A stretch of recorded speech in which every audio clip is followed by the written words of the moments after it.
Good evening. I'd like to call to order the meeting of the Subcommittee of the Drug Education Awareness Committee. I'm the chair tonight, and on the committee is Councilor Charis and Councilor Manning Martin.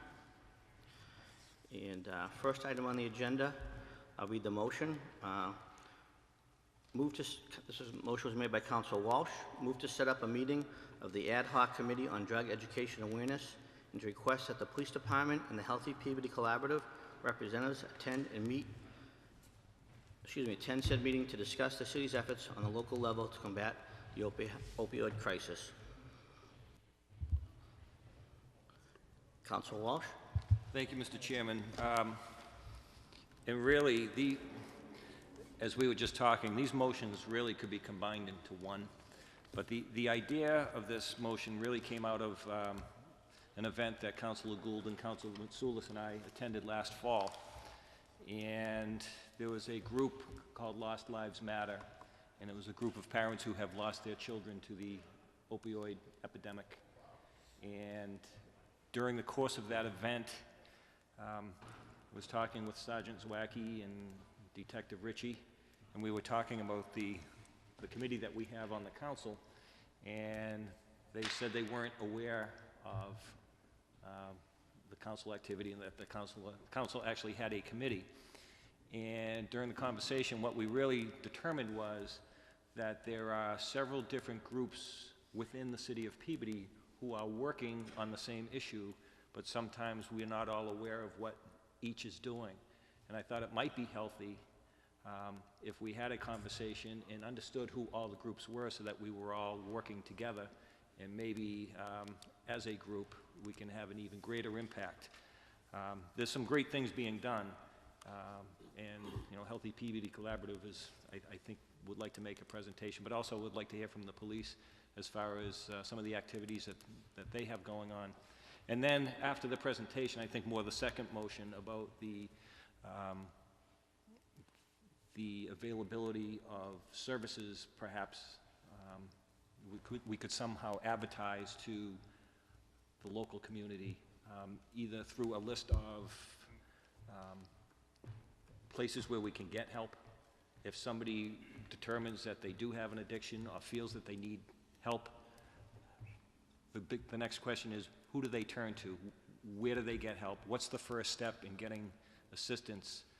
And I thought maybe if we had a list, much like we do with emergency numbers, sometimes you see them on magnets or different lists, if we had that same type of list for assistance in the opioid epidemic, and we had them posted in our public buildings, and perhaps maybe we could get some type of cooperation with our healthcare services within the city, Leahy perhaps. We have Walgreens, CVS, and other pharmacies that might be able to post it and help us in that, so that if somebody does determine that either they or someone they know needs assistance, they can pick up the phone and get that assistance. So that's what that piece of the motion is. So having said that, I'd like to hear from those who were invited tonight so they can offer what they're doing and see how we can help them. Absolutely. Thank you, Councilor. And on that note, I'd like to invite Healthy Peabody Collaborative up to make the presentation, led by Sandra Drova and Sarah Grinnell.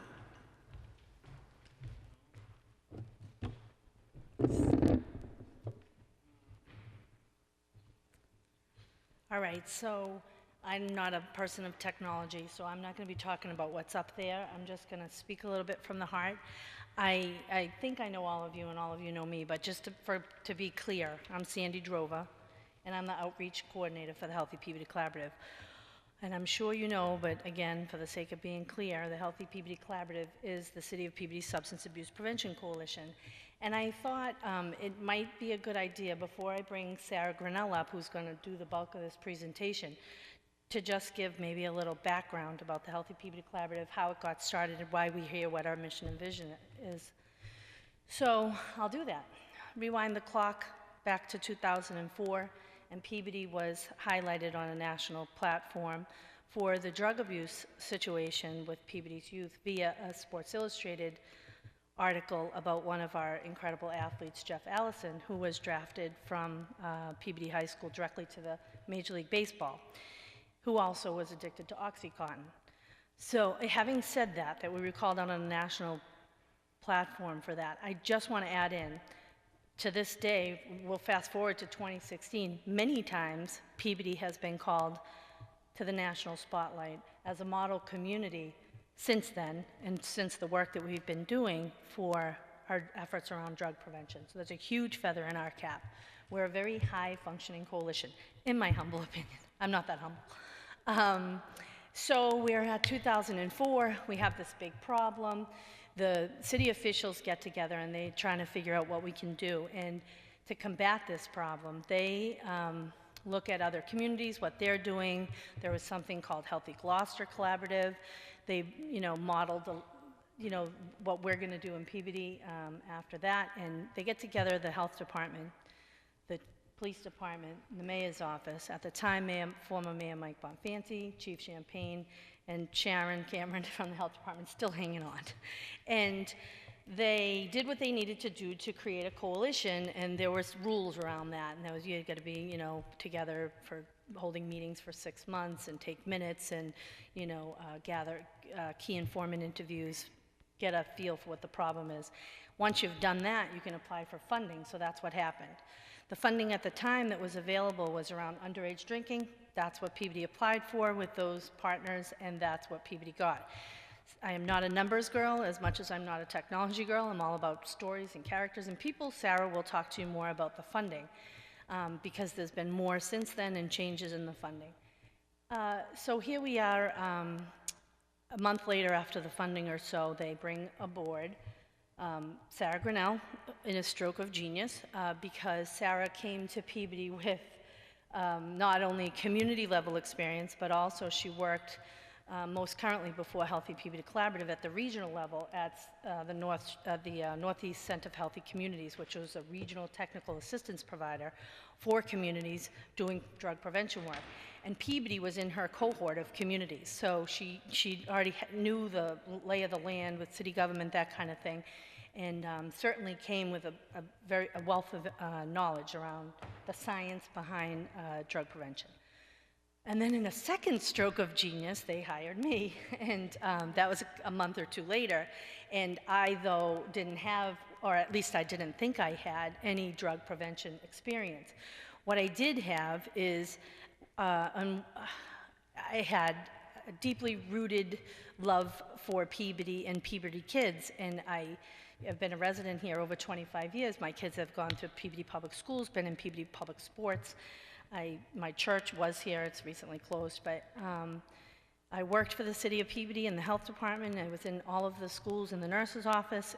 So it was a really good marriage, a really good coupling, because she's got the head, I've got the heart, and we're a good team. We really are, and even to this day, we have a lot of fun and we do a lot of great things. It wasn't a big learning curve for me because I thought I didn't know about drug prevention, but then I realized it's really already how I was, what my mindset was, how I already was raising my family, how I already was mentoring the youth, how I already felt about what our kids need to be the best that they can be. So I learned the language full of acronyms and still, trying to figure out all of that, but I consider myself a prevention specialist. I guess it's worth mentioning too that even though I consider myself a prevention specialist, Sarah actually is. She's certified, which means that she's had 1,000 hours of education around drug prevention and gets to put initials after her name, CPS. And that's good. Not all communities are blessed like that. So then we hit the ground running, and we did a community-wide assessment in the typical ways that you do assessments. We do one-on-one conversations. We're now, in our 8th year, and I continue to do one-on-one conversations. Sometimes they look a little bit different than when I first started. I don't maybe make an appointment and a meeting place and a time and an agenda, but a lot of times my one-on-ones happen after this meeting. Somebody might grab me for something that I said, and then we can set something up, or we'll talk right there. They happen in the parking lots, in the class, everywhere. I am happy to talk to anybody who cares about Peabody kids and listen to their ideas. And there's been many times when those ideas come full circle, and you'll see one tonight. Did that, and like I said, I'll have Sarah can talk about what happened next, but I just wanted to make sure that you knew sort of what we're all about. You can read, up there is our mission and vision statement. Basically, our mission is to collect community partners that care about our kids, that want to build them to be strong and healthy and resilient kids who are going to make good choices. And we do that by engaging many sectors of the community. And then our vision is simply to create a healthier Peabody for all who live, work, and play here. And I think that probably is all I have to say. No, it isn't. No, it isn't. I am moving. We got some great information, and I think that both of your motions are going to be addressed quite nicely tonight. But I guess I just want to maybe talk about the most current project that we worked on. And all right, I'll encourage you for three things. One, Sarah and I were just interviewed uncomfortably on Peabody Police Patrol. We are episode 2 on PATV, so please check that out. It's 15 minutes that you'll just enjoy. And then I think maybe we go into a little bit more depth about some of our actual goings-on. And then 2, I would encourage you to check out the Healthy Peabody Collaborative Facebook page. I know many of you already like that page, but take some time looking particularly at the pictures. I fancy myself a photojournalist, or I'm a prevention specialist. I'm a photojournalist. I wear many hats. But I think that that tells the story of prevention in Peabody quite nicely through the years, and I also think that it paints a good picture for what the Healthy Peabody Collaborative vibe is. So do that, and then what was my third thing? 3 things I wanted to encourage you to do. Well, maybe just listen to this piece. So most recently what we worked on, and let me just say before I have a little video that, you know, if everything works, it will pop up on that screen and you'll be able to hear it. This idea, it was an idea, and now it's a thing. And it's primary prevention. What we're doing, what our focus is the development of healthy youth. Because the development of healthy youth is drug prevention, is prevention for negative and risky behaviors. So this this video you're going to see, there's 3 of them. This is hot off the presses. We just got this a couple days ago. One of our great community partners, Gravoc, helped us to create this. The gist of it is college-aged kids giving advice to their high school self in around 4 words. High school-aged kids giving advice to their middle school-aged self, and also middle school-aged kids giving advice to their grade 5 self. Now, maybe you would look at it and think that this isn't prevention. I don't know what your feeling is going to be, but it's guided by science, it's evidence-based, it's data-driven. So the data tells us those times in a kid's life is a time of transition when you start to worry about some of their first choices, particularly around substance use. So the places I envision seeing what I'm about to show you is specifically in the high school. They have, I don't know if you know, they have video morning announcements, so it'll be in the classrooms, running in the classrooms. Specifically to the middle school, Sarah and I run an assembly in grade 8 at the end of 8th grade, and the kids now are starting to think about what's the big school that they got to go to, Peabody High School. And we have kids that self-identify as going through all 4 years as drug and alcohol free. Counselor Walsh's son was one of our presenters one year. And they go and really just talk candidly with grade 8. They spend a lot of work on the front end of what they're going to say, but their video will be shown then. And then another thing that we do in the fall, we work with the Captain's Council, so captains of fall sports teams, and as well as some of the Healthy Peabody Collaborative youth leaders. And we take them on a tour of the city of all 8 elementary schools, and they go and do an activity with grade 5, and they talk to grade 5 about the importance of making good decisions moving forward. All awesome things. I mean, I welcome you to check out any of those, and you can certainly see the pictures on Facebook. Beyond that, just today in a meeting that we were having around the opiate crisis, Leahy Health offered to put it out in their social media and get it out. So maybe when you're waiting for your appointment for whatever you're there for, you'll see the Peabody kids scrolling through the TV in the waiting room. I also see it on Peabody Access Television and our own social medias. With all that being said, if nobody has a question from me, what we're going to do is put the microphone up to the laptop and then show it. And I'm very, very, very proud of this project and of these kids, but it's just a little snapshot of something that has taken a couple months of work.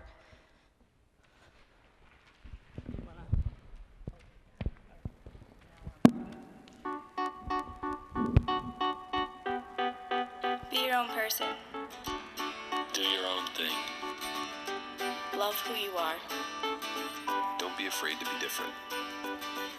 Only you define yourself. Be positive. The braces are worth it. Keep moving forward. Get involved. Never stop smiling. Feel free to clap. I know you want to. All right, so I'll turn it over now to Sarah. She'll run through the presentation.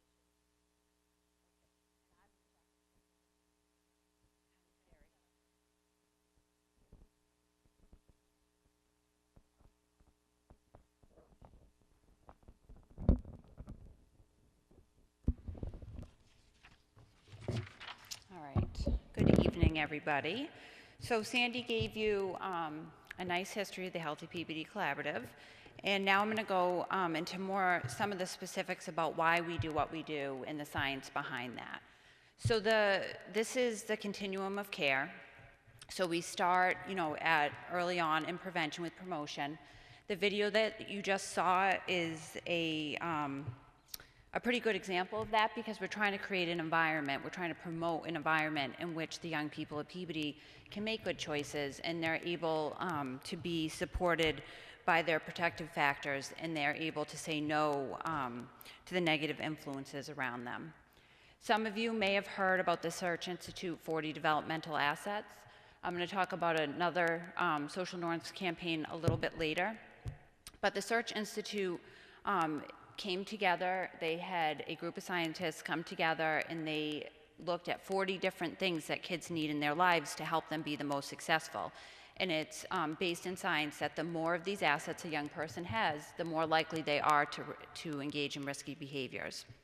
So in Peabody, we try to do different activities with our elementary school and sometimes middle school aged kids to help them build those assets. Some of the examples, it's simple stuff: reading for pleasure, having adult role models, having positive people in your life. It's really, we all know what it is, it's just consciously building those assets to help them be the best they can be. So as I said, we really work in primary prevention. So we do a lot of work around promotion. As we move further on the continuum, we have universal prevention, and that would be a campaign that would be targeted towards everybody, or a policy that was going to affect our whole community. Enforcement is another example of that. So this is, we do something called directed patrols with the police, and that's so that the police are more visible in the community, so that the citizens know that they're out there protecting them. And that's kind of the second tier. And then from there, we go to more selective prevention. So the other social norms campaign I was talking about is the Above the Influence campaign. And that's the campaign that Peabody's been most well known for nationally. So Sandy and one of our youth leaders went and presented to the US Senate, two of the senators, about the campaign. We had a couple years ago in 2013, we had a dodgeball tournament that the federal government came in, and they sponsored that and made it absolutely huge for the kids. And that was a thanks for all. We do trainings constantly, webinars, all different types of things for them. We have piloted different, I actually think Sean was part of that as well. We pilot some of their social norms campaigns for them to see if they're going to be effective with the young people. So we've really helped to spread the federal campaign, so they've helped us spread the local campaign more and more, which has been wonderful. And then a little bit further up, we have the indicated prevention strategies, and those are really focusing on the kids that may be at the beginning part of risk. They're showing some early signs that they may struggle with substance abuse, they may be early on in their use, they may have family members that struggle, which is a risk factor for that. And some examples around that are more support groups, which wouldn't be something that Sandy or I would run, it would be something we could help support. So I know that the school-based health center is going to, hopefully next school year, they'll be having some support groups there for kids. So it's that type of work. And then we get more into treatment and recovery. I know we're here to talk about opioids today and the epidemic the state's currently facing. And I think it's important to remember we have so many treatment providers in this area, and it really is just about figuring out how to connect people with them. So, that goes from detox to post-detox care to inpatient treatment to outpatient treatment to methadone and Vivitrol and all the long-term maintenance drugs. There's holistic approaches. Sandy and I just recently worked on a project that we're going to talk about in a little bit that is really gathering all of those together to show that, whether you're living in the city or you're living in Peabody or in the suburbs, there's places to go for help. Can you go to the next slide, please? So all the work that we do, as we've both said, is based in science, it's based on evidence. So we really focus on environmental strategies.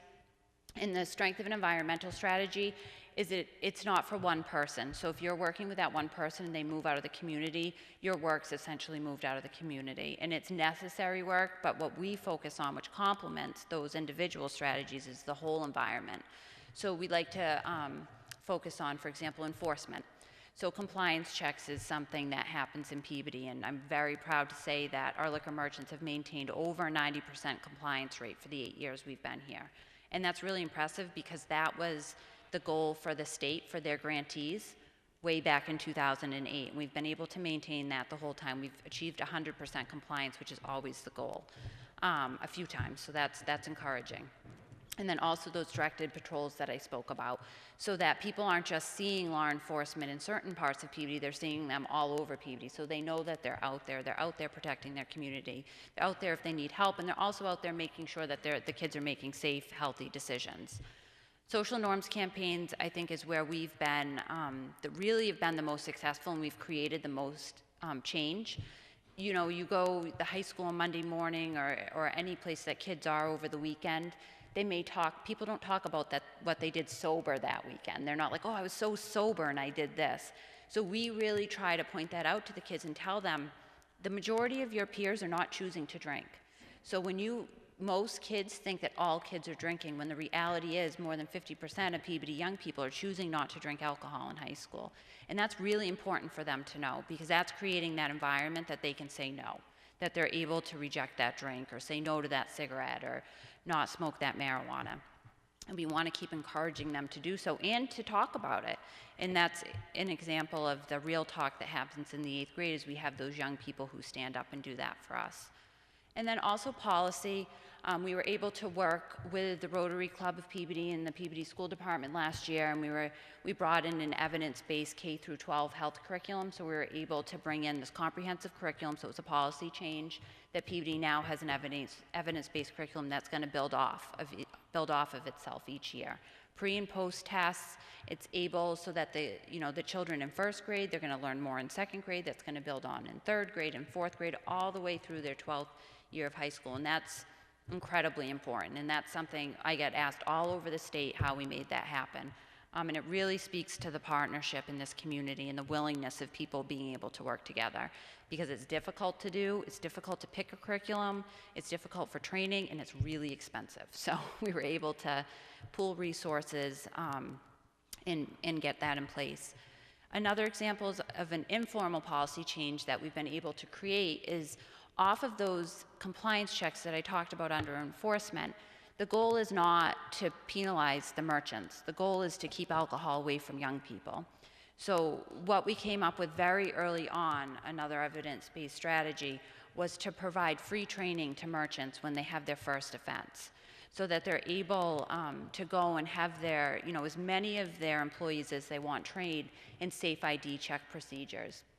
So they're, taught how to, the signs of somebody over drinking for the on-premise merchants, the off-premise merchants around, what would somebody buy if they were buying for young people, what a fake ID looks like. They're pretty high tech now, so they're very hard to detect. So we've been able to work with our merchants for that. And that training's also open to any merchants in Peabody. We have one merchant in particular that, he wanted his whole he went to this training and he found it to be so valuable that he wanted to have all of his staff trained. So that's been a huge success for us. And I think that really speaks to maintaining that 90% compliance rate, because most communities haven't been able to do that. And I'm very proud of, both the police and the merchants for being able to make that happen.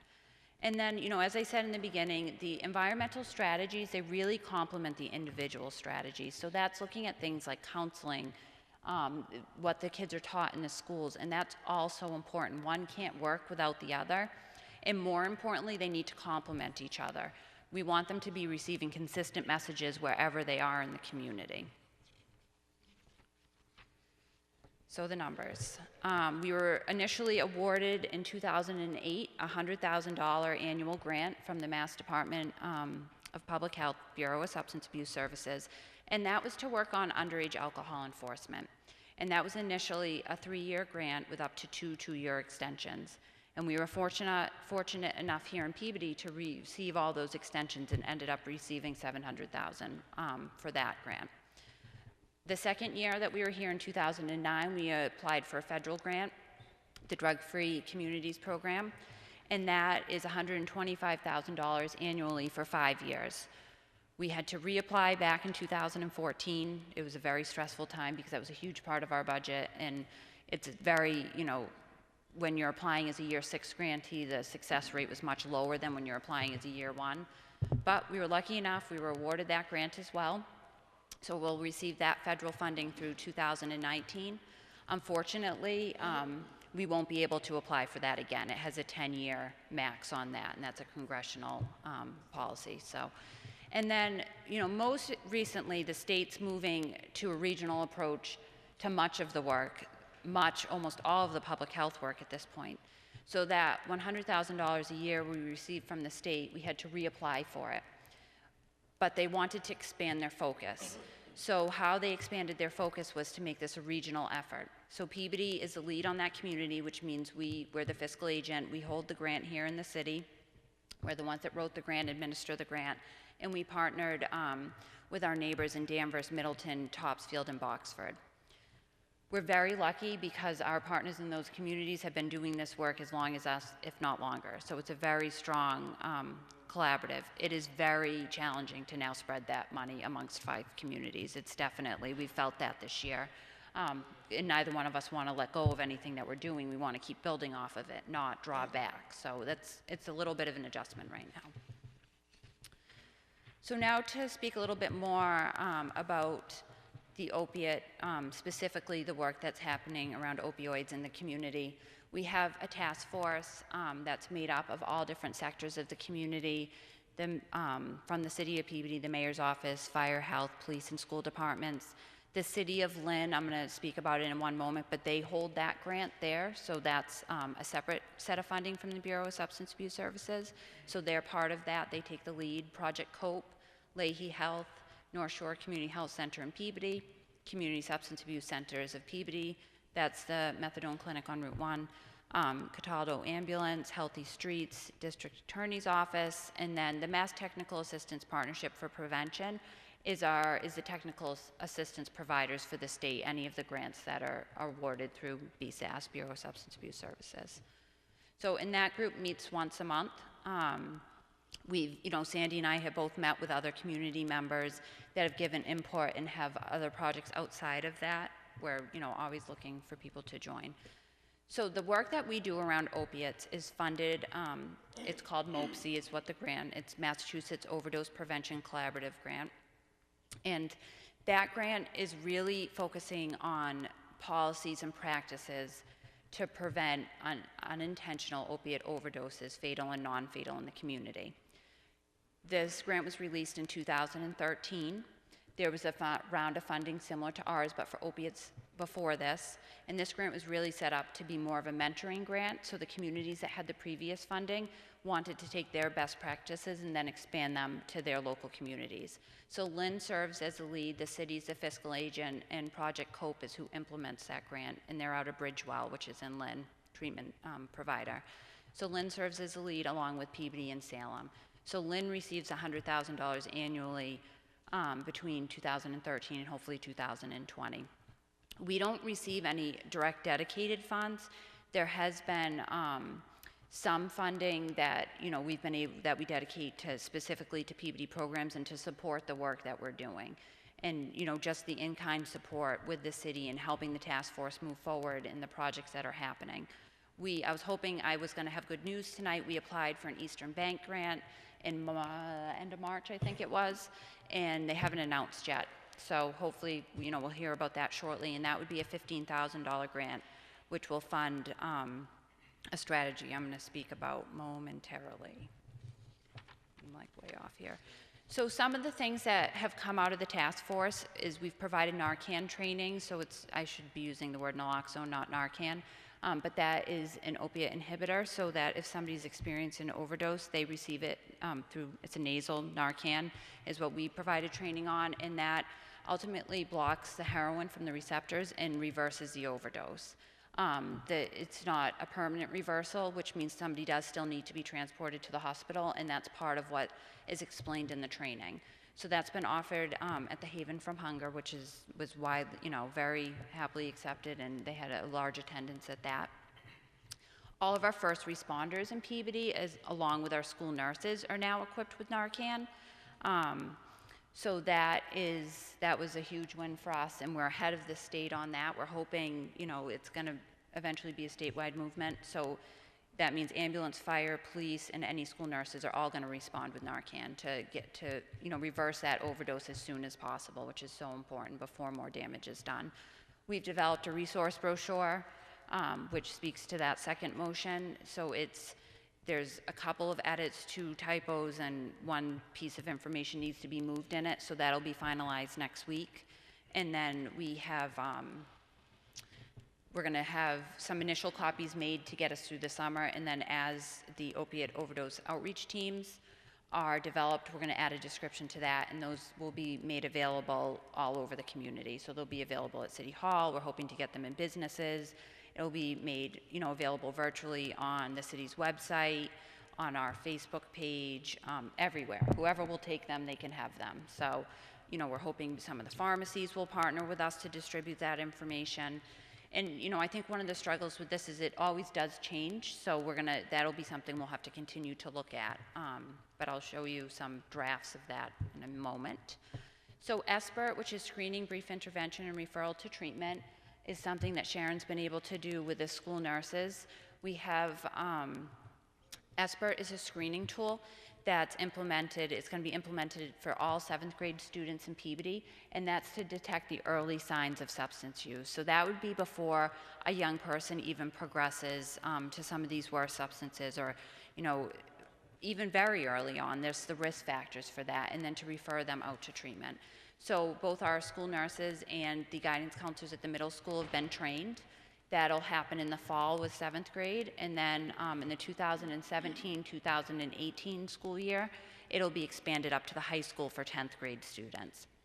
And that's a time where they're already used to doing screenings with ears and eyes and backs, so it'll be not necessarily at the same time, but it's a screening year, so it makes the most sense. Those are also times of transition for kids that we do see a spike in the use. So, and then the post-overdose outreach teams, Chief Pasden and the firefighters, there's going to be a group of 10 firefighters that are going to be trained. I think June 15th was one of the days we were throwing out earlier today, and how to go out and reach out to a community member that overdoses, to offer them help, to see where they are. Are they looking for help? Do they want Narcan? So the firefighters will go out with an outreach worker that'll most likely be from Healthy Streets, which is an organization out of Lynn. They do this in Chelsea as well. So they'll be able to respond when there is an overdose.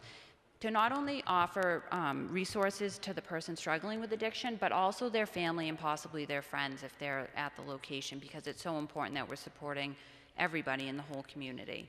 So that's something that we're going to be, as I said, we're going to have training in June, and then we hope to roll out very quickly after.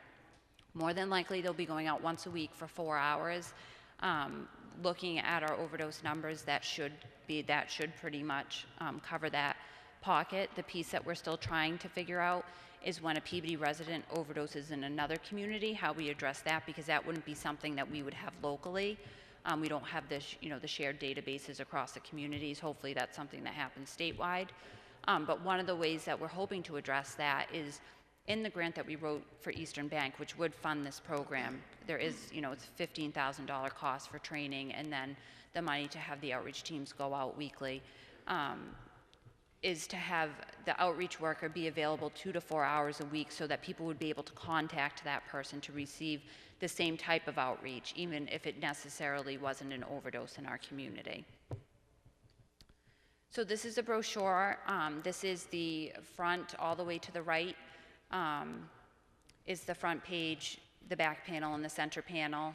The outreach teams, once those are finalized and we know what kind of funding and how often we'll be able to implement those, we'll be able to complete that. And we'll have a contact number on there so that people are able to reach out when they want to. And then inside, we're very purposeful about how this is laid out. So we start with the inpatient detox programs. You used to have to go through detox to be allowed into a treatment program. That's not necessarily the case anymore with how the governor's new regulations have come down, but it's oftentimes necessary. So we have the detox programs listed there, the post-detox care. Below we have some resources for the family of the person who they're either worried about or maybe for themselves as well. Where do you start? There's some resources, what do I do? Maybe the person isn't comfortable calling directly, so they can start with these, where do I start? And then on the other side are some resources for outpatient treatment. So, with the healthcare system the way it is, if somebody's not able to, have their stay covered to be inpatient, it's really important to have these outpatient resources as well. We hope we included everybody. I'm sure we're, missing some because that's always seems to be the way, but we tried very hard. And we contacted the ones we weren't sure about to see what type of services they offered. Some offered services that weren't even listed, so that was a great thing. And we tried to keep them more as local as possible. And I think that's about it. Does anybody have any questions? Councilor Gould. Thank you, Mr. Chairman. Bravo.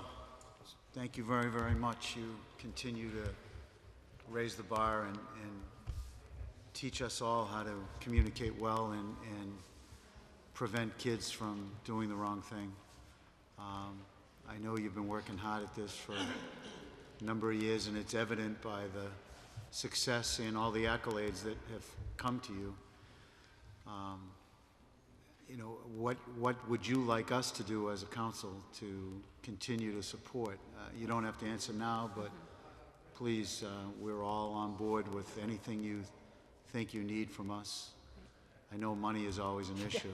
Well, yeah. What's that? I thought of the third thing that I wanted to suggest for you. And to your point, if you have ideas, we'd love to hear them. I love to meet with people, talk to them, and I would happily sit down with any of you individually. Thank you. Sorry. No, I was going to say, I think money is a struggle. I think, Sure. I didn't want to come up here and be begging. Yeah. But it, with the federal funding ending shortly and the state funding being spread between the 5 communities, we're looking at a very drastic cut in a few years. And there isn't a lot of funding out there, unfortunately. So we're trying to get as many mini grants as we can as possible. But really, being able to take a holistic approach to prevention. So that's just my... Well, keep up the good work. It doesn't go unnoticed, trust me. You're everywhere. You continue to be everywhere, and you're helping all the kids that need help. Not just the kids that are at risk, but kids that don't feel comfortable being around kids that are at risk. And so keep working hard. Thank you so much. Appreciate it. Thank you. Council Manning. Thank you, Mr. Chairman. Thank you. This is phenomenal work, and all this talk about evidence-based and data-driven is extremely encouraging. It's effective, and that's any monies is only going to follow evidence-based, data-driven programs. So keep up, as Councilor Gould said, keep up the focus and the good work. I'm wondering, and I know you are restricted in your groupings of the cities and towns that are in your grant, in your region, and some of those. But is there a possibility for Healthy Peabody Collaborative, since it is to its bone data-driven, and it began with a survey, as you had mentioned. Recently in the Salem Evening News, they provided statistics of some towns that had a decrease, and some in overdoses, and unfortunately some with an increase. Those towns that had a decrease, Peabody was 33%, Newburyport was 80%, Methuen was 16%, and Haverhill was 55%. Now, I know that all of those are outside of your groupings, but have you thought about, or is there any way that we could survey those successful towns to find out the commonalities of what is being offered, and share, and just take a look at that, to share that information? Something tells me that you probably are aware of something already being done. Yep, so we do that almost on a weekly basis. We work with all of our community partners. The person who runs the Newburyport, that I actually worked for the city of Newburyport very early on in their prevention program before I went to the regional center, and she's my best friend now, so I'm very familiar with what's happening in Newburyport. Yes, that's true, Sandy is my best friend, but I work very closely with the woman that runs the Methuen program as well. So I'm not as familiar with what's happening in Haverhill, but I can certainly reach out to them. I have to go to a regional meeting in 2 weeks that is all the grantees, so. Right, and conduct a survey so that we can see exactly the things that we have in common with those communities that are decreasing. That are really working. Because I think that would be phenomenal if I know that's right up your alley, is being data-driven and collecting that data. So if you could do that, that would be stupendous. Absolutely. And then if I could just throw out one other thing, I would love to see, and I will look it up, the students speaking to themselves 4 years in the future or in the past. In the past? Going backwards. Because there's a great program that's run out in the Worcester County Sheriff's Department by Sheriff Lou Evangelides, and it's called Face 2, the number 2, Face to Face. And what it does, you're aware of it, you're familiar with it, it's unbelievable. And as you know, I work in corrections, and we would stare at that program without it being developed in the face every day. It's, if you see an inmate that comes in for 10, 15 years, you see that they have to take a picture of them, a mugshot, right? And you will see the change gradually, gradually, gradually. But when you work there and you flip back to the first year they came in, it is so sad. You'll see a 20-year-old with a fresh face, and now they're 35 and they look 50. And so and that's essentially what it is. But the program, the sheriff brings it to the schools, and it's a computer simulated program that shows a student what the effects of long-term drug abuse will do to their face. And they do it on their classmates, so it's really effective. And in a day and age of Facebook and selfies and updating their profile picture every week, that is very effective to this generation to show the damages in a real way that drugs, extended drug use can do to their physical appearance. So if you're aware of that, that's something you should really maybe massage into your program if you could. I like it. I think it's a great idea. We did at one point. Microphone, up here.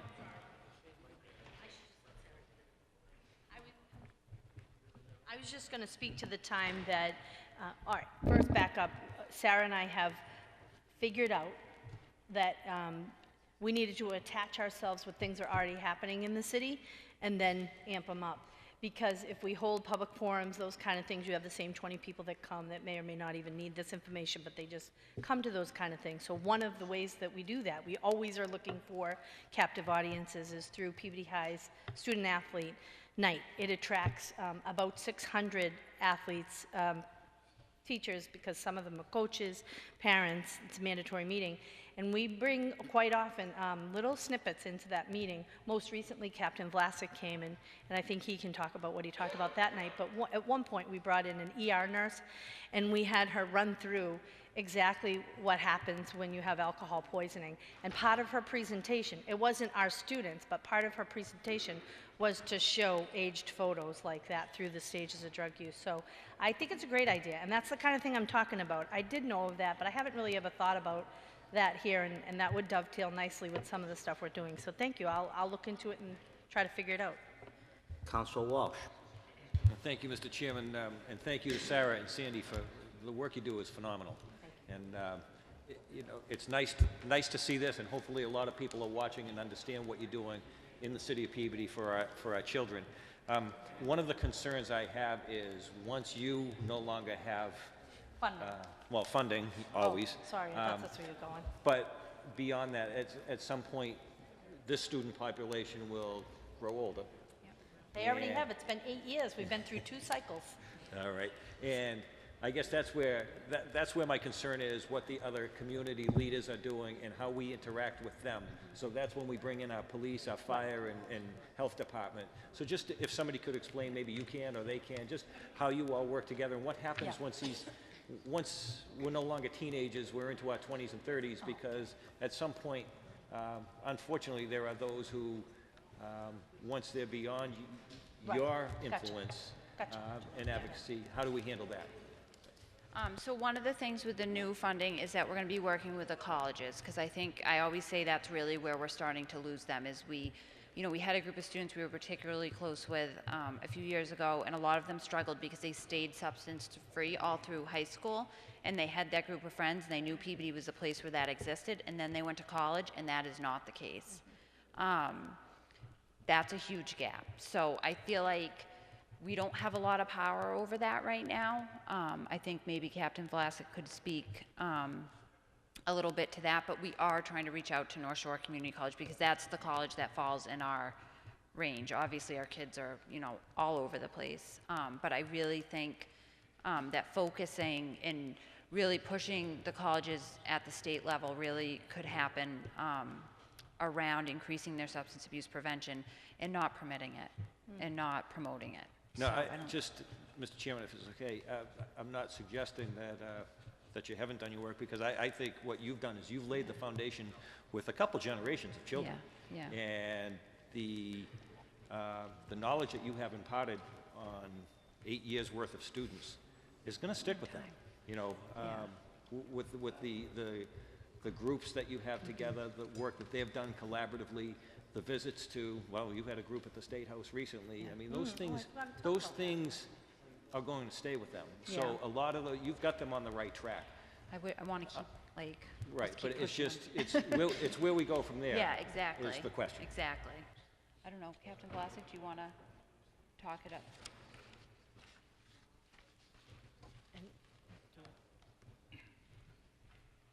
Just about, prevention that happens once they're leaving high school and community policing and whatnot. Captain Vlasic, welcome. Wait, say that again?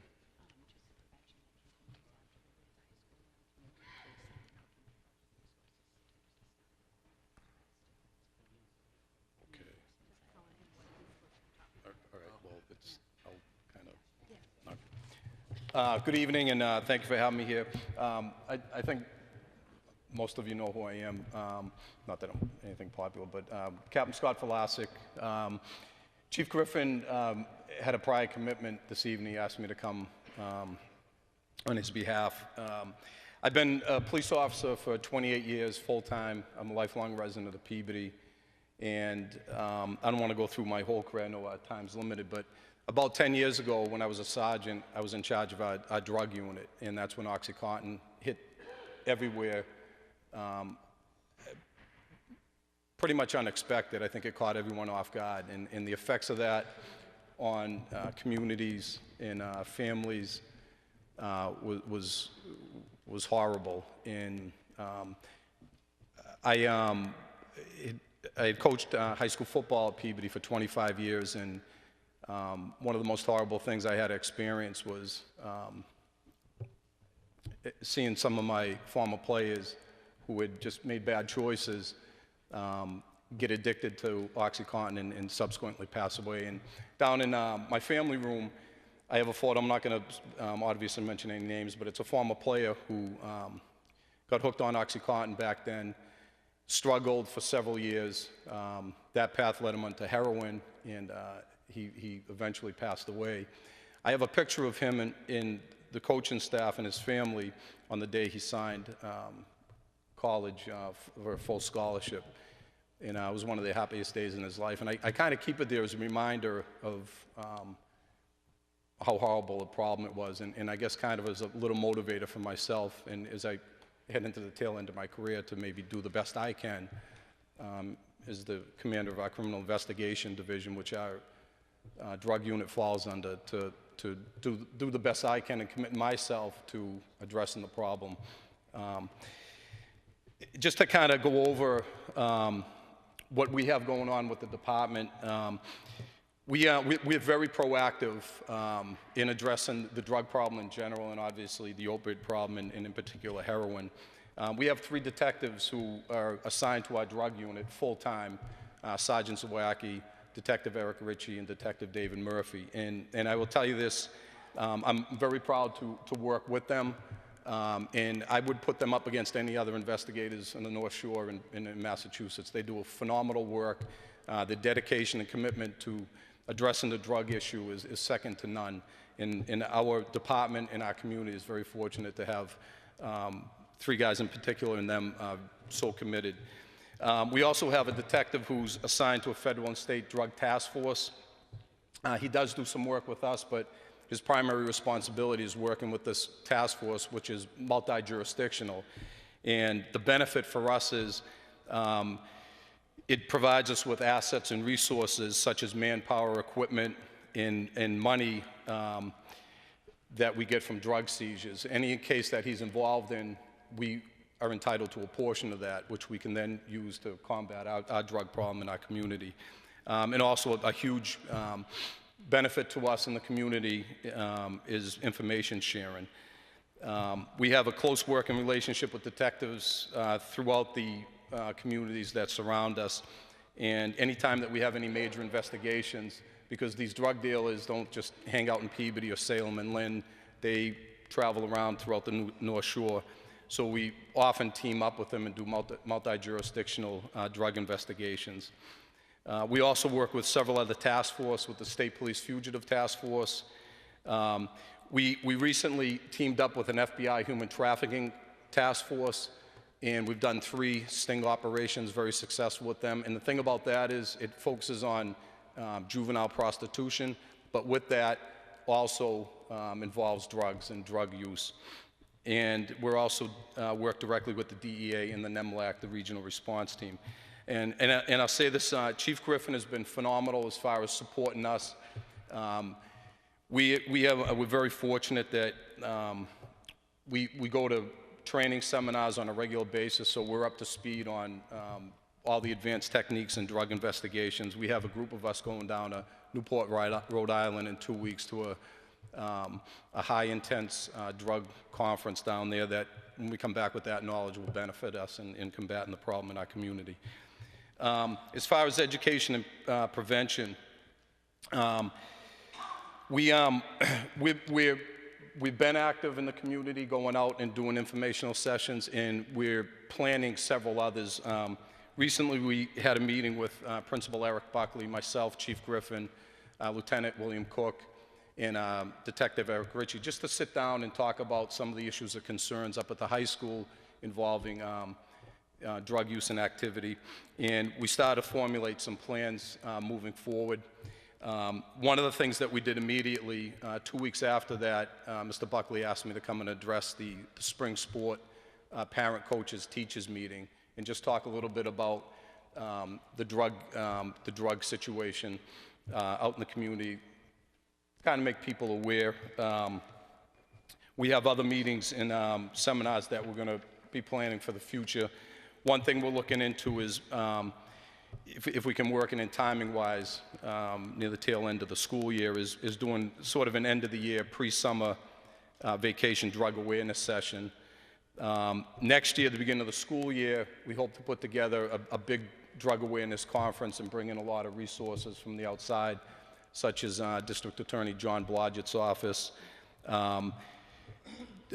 members from the DEA, the ATF, FBI, Human Trafficking Division, and social service agencies, and also guest speakers, including maybe some former student athletes who unfortunately had some drug-related issues and were able to rebound and correct that and become productive members of the community.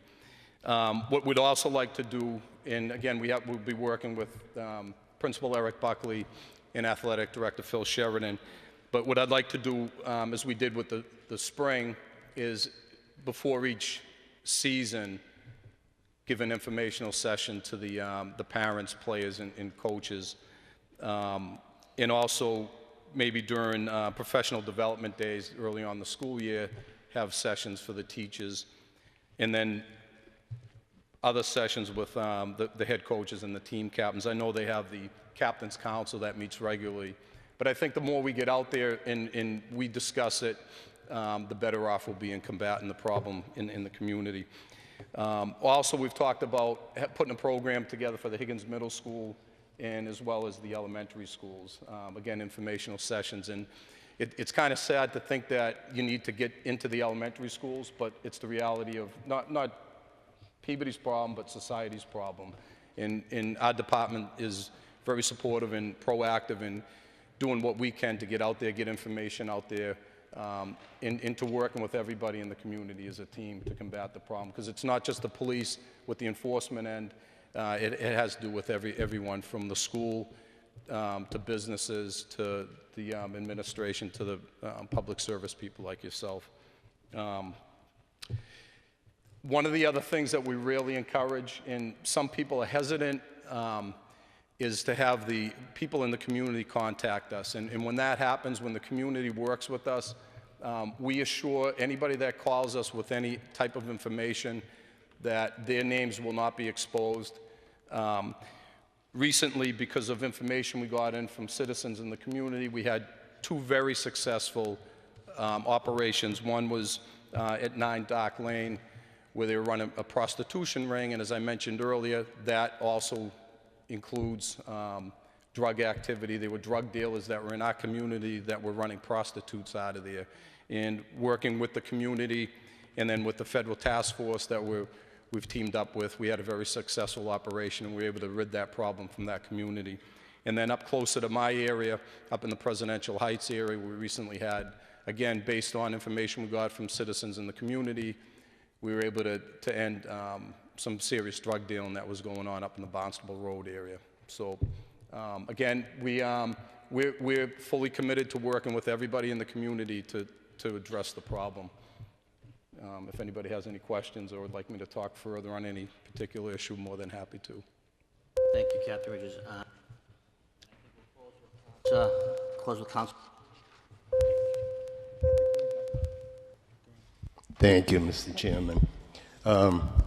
First of all, I'd like to congratulate the ladies for this presentation. I thought it was a great one, very informative, and I'd like to thank the police officer for coming up and letting us know what was going on also.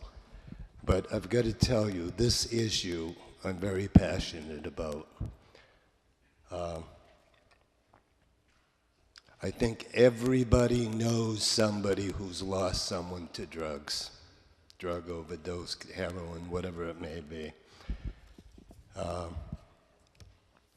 And Ann had mentioned about the figures. I had the figures, how many people we lost, how many, and it wasn't in the 10s or 20s, it was in the thousands. And as much as I support everything the police department does and the Peabody Collaborative, I don't want anyone to walk out of this room thinking that we are winning the war on drugs, because we are not. We're not even close. Protect your kids, because we're all in trouble.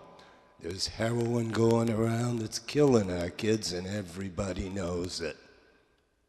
And the reason I am talking like this, because I know it's going to be in the paper tomorrow, and I don't want the public to think for 1 minute that we have a handle on this, because we don't, and we are lost. About 5 months ago, I'm a Democrat, and I walked into a Republican party that was in West Peabody. I saw, say, Alan Burke from the Salem News. He said to me, "What are you doing here?"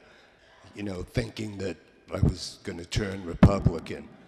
I didn't do that. I walked in and I saw Annie there, and I said, "Annie, introduce me to the governor." She brought me over. I walked over to the governor and I congratulated him, and I said, "You are the only person in many years that's done anything about this drug epidemic." And he has, and I will speak for him in a positive way every opportunity I get, because he started the ball rolling, and you started seeing in the newspapers, the Salem News is running article after article after article. Every day they're talking about this crisis. Why? Because it's serious. Okay, now I want to tell you, I got on this council 35 years ago. And my first motion when I got on this council was the drug problem in the city of Peabody. You know where it went? It went nowhere. Do you know why? Because the problem was confined to the poor neighborhoods, my neighborhood, okay? But it's no longer like that. It's in every neighborhood. It's in every city, every state, the whole country, the whole world. And we have got to do something about it. I don't have the answer to this. I really don't, and I don't know anybody that does, because if they did, they'd get up and talk about it. Maybe Donald Trump has the answer. I have no idea. But you know something? Something has to be done, and it's got to be done in a serious way. It's got to be done in a serious way, because if it's not, you see the results. You see the results. You see how many kids we're losing.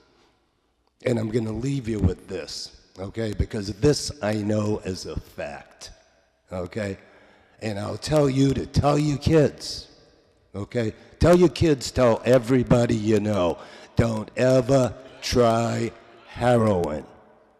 Because if you do, you will never, ever, ever be the same person, just once. You will never, ever be the same person, and you will have lost that person. I hope I didn't depress anybody, but I'm just very passionate about this issue. Thank you, Mr. Chairman. Thank you, Councilman Sulis, and I do appreciate your passion. I'll just close with this. I did want to encourage the Healthy Peabody Collaborative. I think going into local community is critical, whether it be at the food truck fair this weekend, whether it be at Main Street when we have the car shows, whether it be the road races. You know, there's nothing like having a pamphlet or a magnet on a table and someone can pick it up. Maybe they're not ready to talk about it, but I encourage you and commend you to going out in the community. I think that is a tremendous way to get your message out there. In addition, I must say, being a parent of 11 and 12, a 13-year-old, it's true. We need to get in the middle schools. Captain Vlasic, I think that I like all the work at the high school level and the captain's meetings. I know you've been doing it for a number of years, but I think we need to really focus on that middle school. So it is what it is, and I know you spoke about it briefly tonight, and I would encourage you to continue that, because it is there. It's talked about. I see it. I hear it. I have children. They're somewhat fearful to go there. There's concerns. I speak on first nature, and I just want to put that out there and do what you wish with it. And lastly, I just want to ask you one question. I just have one question. How are you distributing the pamphlet that you shared with us tonight into the community? So that pamphlet in particular needs to be finalized. There's 2 hours, like I said, and we're moving a little bit of information around. And that'll be made available on the site every time there's an overdose. That'll be left on the site. If there's other people there or family members, it'll go out with the post-overdose outreach teams that will go out either weekly or bi-monthly. It'll be available, we hope to have it available throughout City Hall, businesses in the community, the local pharmacies, anybody that will let us, put it anywhere, we will do so. We're gonna have our initial printing, and then we'll most likely work with the Sheriff's Department to continue to have that printed and distributed, just so that we're able to get it out there. And I think also having it made available virtually is gonna be huge. So on the city's website, on people's Facebook pages, on the school's website, through physicians, through anyone. Thank you. And on that note, I'm not going to make a formal motion. I'd like you to finalize it, and we'll have you come back. Yep. But I know one of the things that helps is, every time, whether it be Red Sox season or football season, you see those thin magnets, and we have a few dollars available. So Okay. Once you finalize it, please come back. I think that'd be an appropriate use of those funds. Great. I think putting it at the nurses' offices, Yep. the pharmacies, things you talked about. We've gone a little bit overboard, but I think that shows that this community does care about the problem. Councilor Turco, go right ahead. We are running a little bit over here, though. I'm sorry, I know you were ready to close, Councilor Saslow, but Sarah, I just wanted to ask you, do we know what the numbers are? I mean, Yep. as of this year, how many overdoses in PB? Yeah, I alone? overlooked. I wasn't looking at my notes, so I was just talking. So in 2012, we had through 3 unintentional fatal overdoses that were attributed to opioids. In 2013, the number went to 12. 2014, it went to 12, and in 2015, it dropped down to 8. We hope to see that downward trend continue, and we want that number to be 0. But that's where we're at as of the end of 2015. Okay, and my last question is in regards to Narcan. Do we know how many times the first responders have used Narcan? And maybe to the captain. Hate to put you on the spot, Captain, but do we know how many times the city of Peabody has used Narcan and either been successful or unsuccessful with that use? To date this year, we've had 40 incidents that were classified as overdoses. There were a couple that were, non-opiate related. In most of those overdose situations, Narcan is used. It has been successful. There was a situation where a young female, they had to use Narcan. In the report, it said 6 to 8 times to revive her. But it has been used with quite a bit of success. Thank you all very much. Once again, thank you, and I can guarantee you, Sarah and Sandra, we will have you back here sooner rather than later. Thank you for the presentation. Motion to close? Thank you.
I'd like to call to order the meeting of the Finance Committee. Sitting on behalf of the committee is myself as the chair, Councilor Gould, Councilor Manning Martin, Councilor Sasslaw, Councilor Walsh.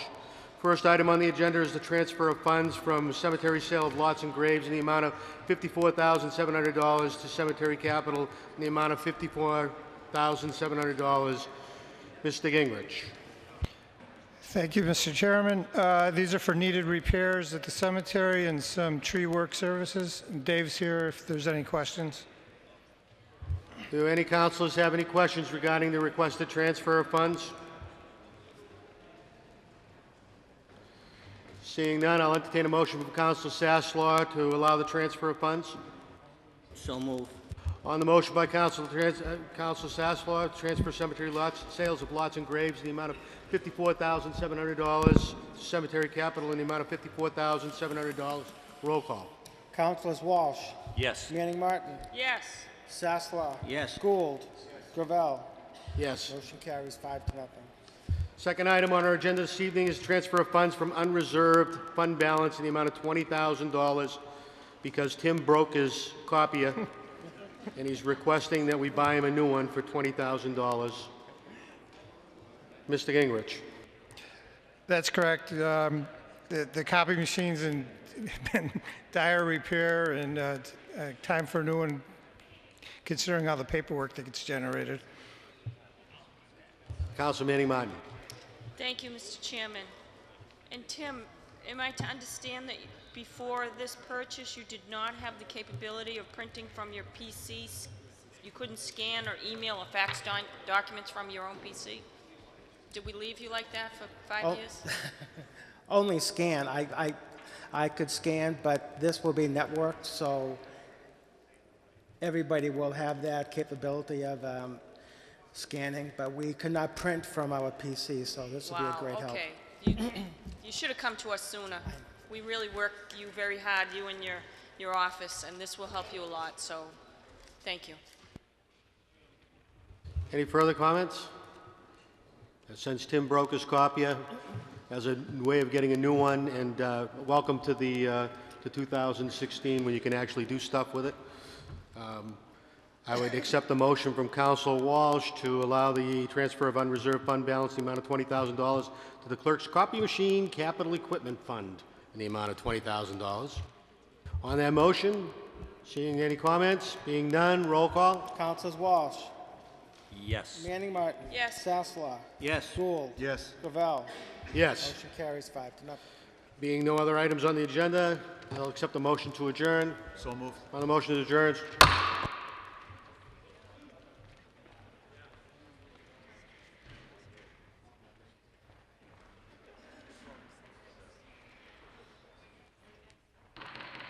I'd like to call to order the meeting of the Human Services Committee. Voting members are Councilor Charis, Councilor Garabedian, Councilors Mitsoulas, and Councilor Turco and myself. First item on the agenda is a motion by Councilor Walsh whether it's feasible and logistically possible to open the senior center on Saturday mornings on a rotating basis with other area senior centers.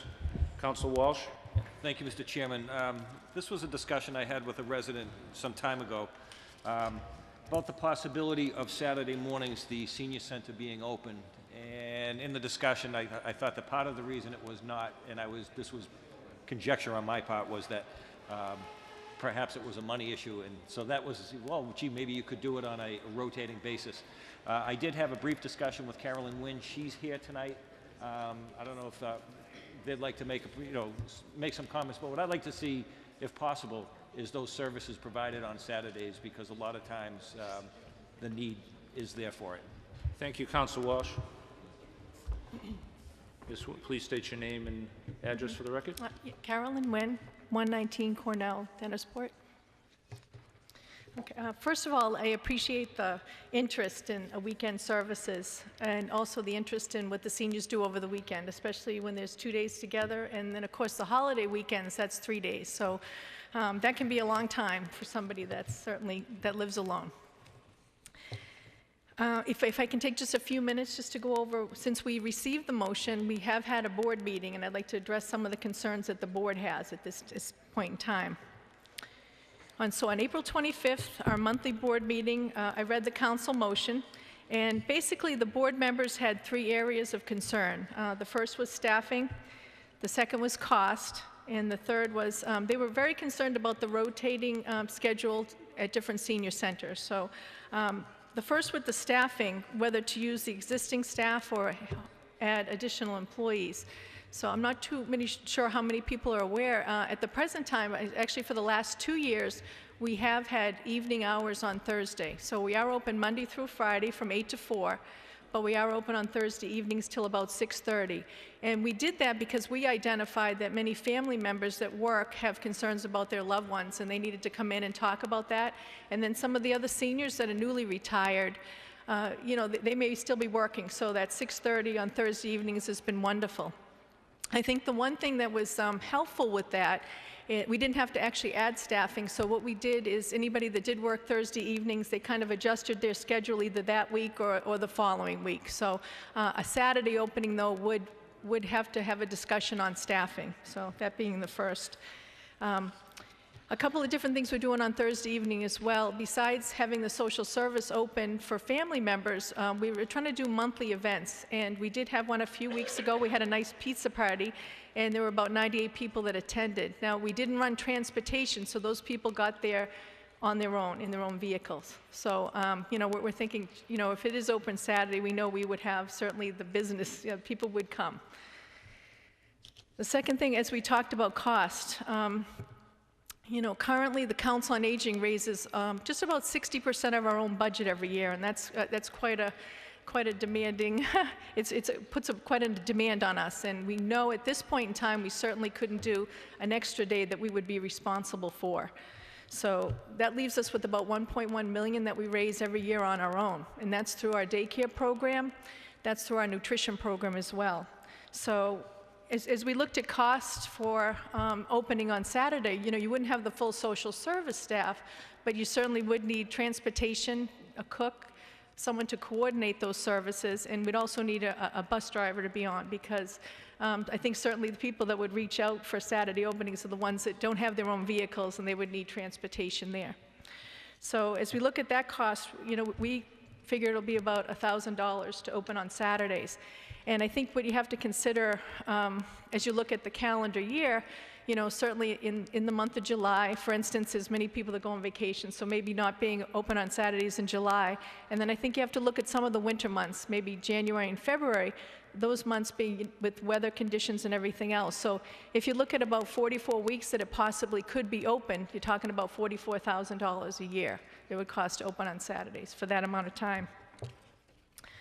The last, as I mentioned before about rotating, I think it's a nice idea because I think you're thinking, well, we wouldn't be responsible for every Saturday. So when you try to coordinate with other senior centers, we didn't even reach out at this point in time. Mainly because I think you have to think about if people are going to be at the center, you're going to need to be able to cook and cook on site. The local senior centers, their food comes from a caterer, and we are one of the few senior centers that cook on site. Just for a little example, I just did today's numbers. This morning we did 43 people came in for breakfast. We had a full breakfast this morning. We had another 74 lunches that were prepared in our cafe.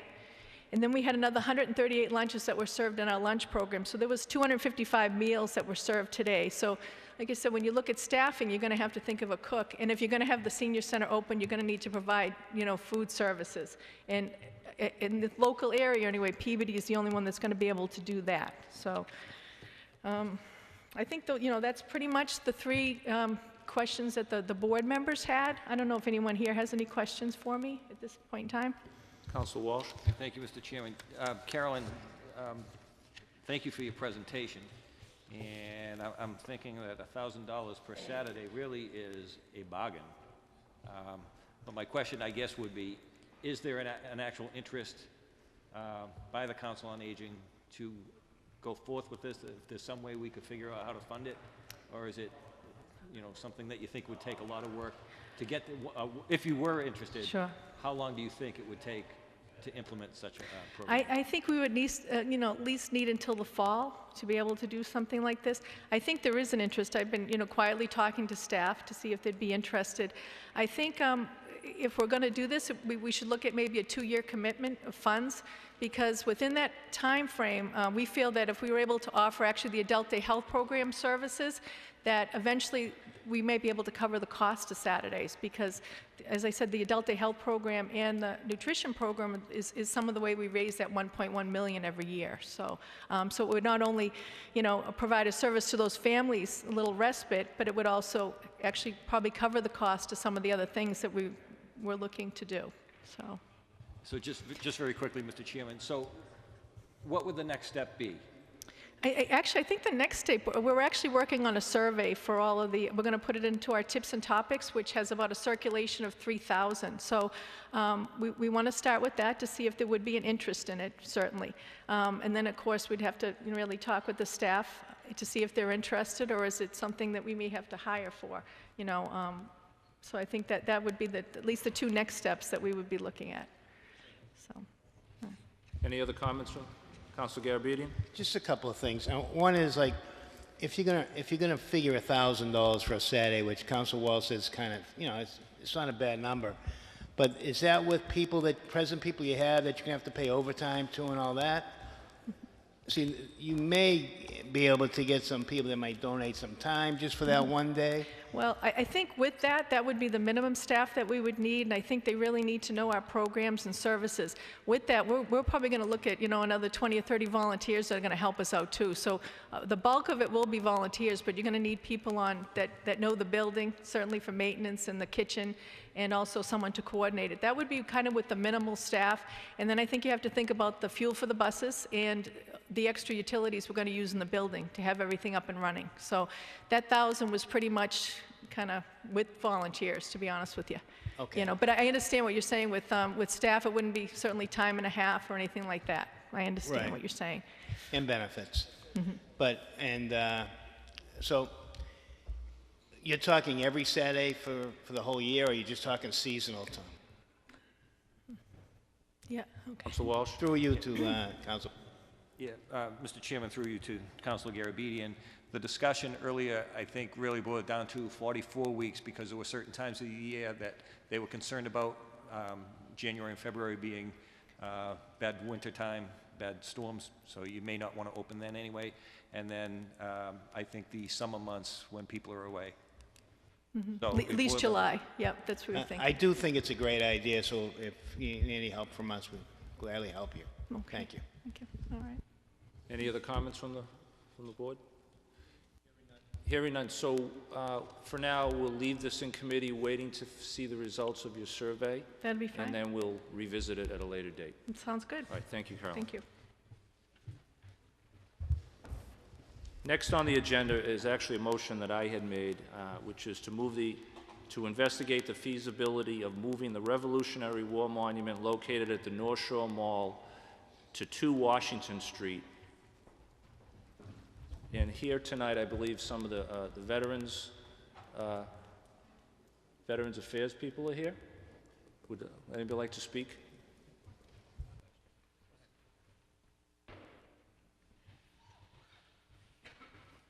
Please state your name and address for the record, sir. I'm Al Mangoni. I'm a Peabody resident living in South Peabody, 42 Greenwood Road.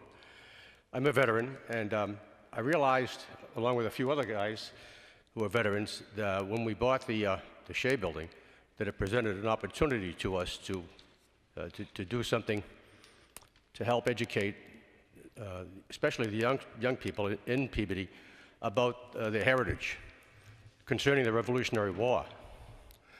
As some of you probably know, that site used to be the Bell Tavern, and it was the site where Gideon Foster's Minuteman Company mustered on April 19th, 1775, to go off to begin the Revolutionary War.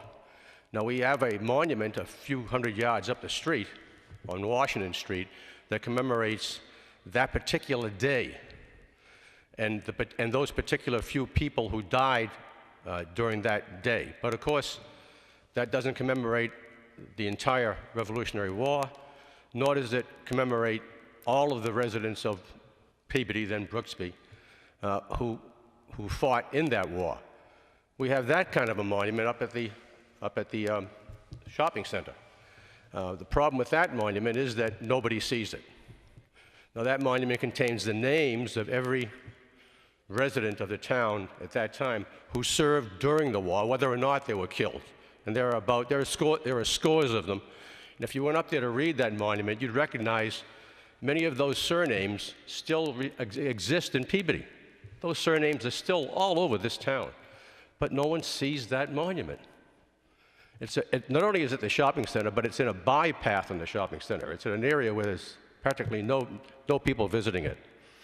So it occurred to us that it would be nice to put together in one site where it actually happened the fact of the muster of that company, those 30 guys who went with Foster that morning, and also commemorate all of those folks who served during the war at the site where the war began for us, for Peabody.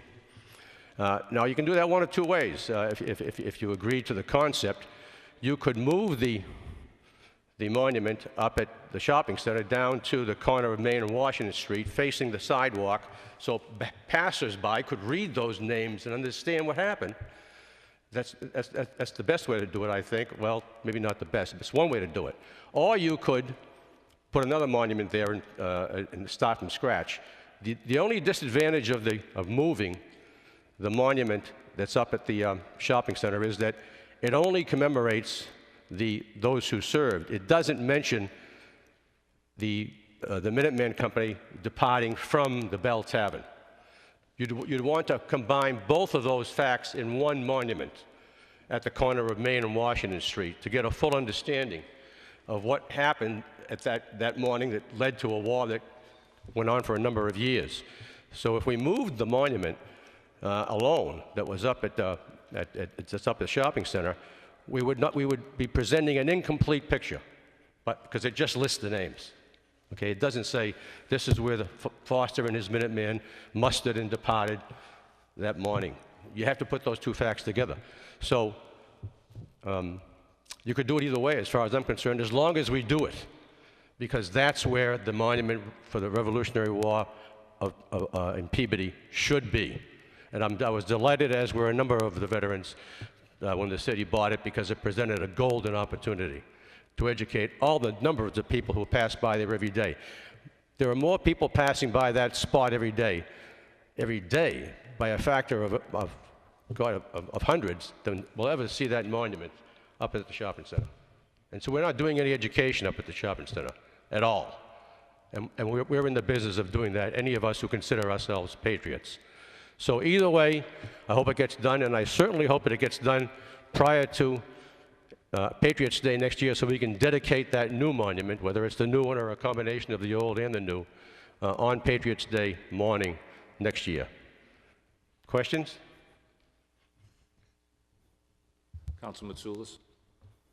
Yeah, it's news to me. Where is that monument? It's up at it's right across from the entrance to Leahy, the Leahy Clinic, off on a bypath, right alongside the highway. Right alongside the highway, and it's been there for about 3 or 4 years. It was dedicated at the end of Mayor Bonfanti's term, and that we needed to have such a monument because we didn't have anything that commemorated all the folks the soldiers who were from Peabody who served in that war. Now, how big is the monument? Oh, it's not very big. It's three-section monument, and it wouldn't be hard to move if you decided to go that route. But then if you did move it, as I said, you have to add something else that talked about the whole story, because it only presents part of the story. So you could conceivably leave it there and do a new monument with the whole story down at Washington and Main. That makes a lot of sense to me, especially where I didn't even be in the city council. I was not unaware of the monument. Yeah, we have a better, much more rich Revolutionary War history than most people know about Peabody.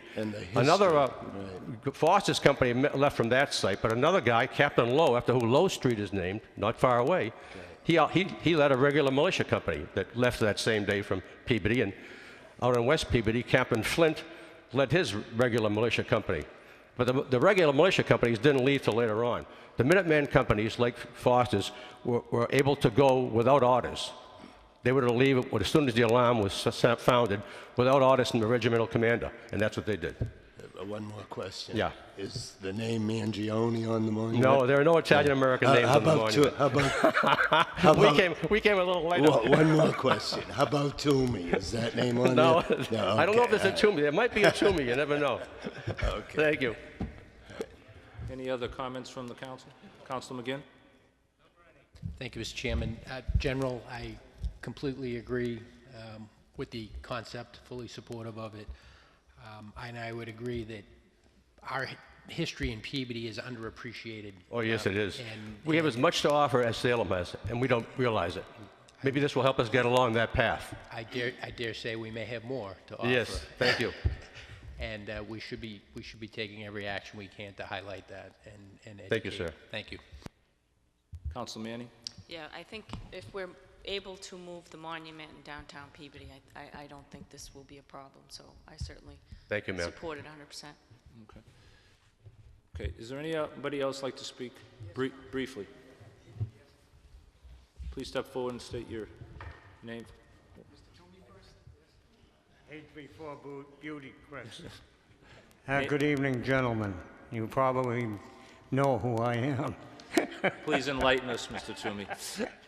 And even though the general's from East Boston, he certainly gave an outstanding address to you people here tonight.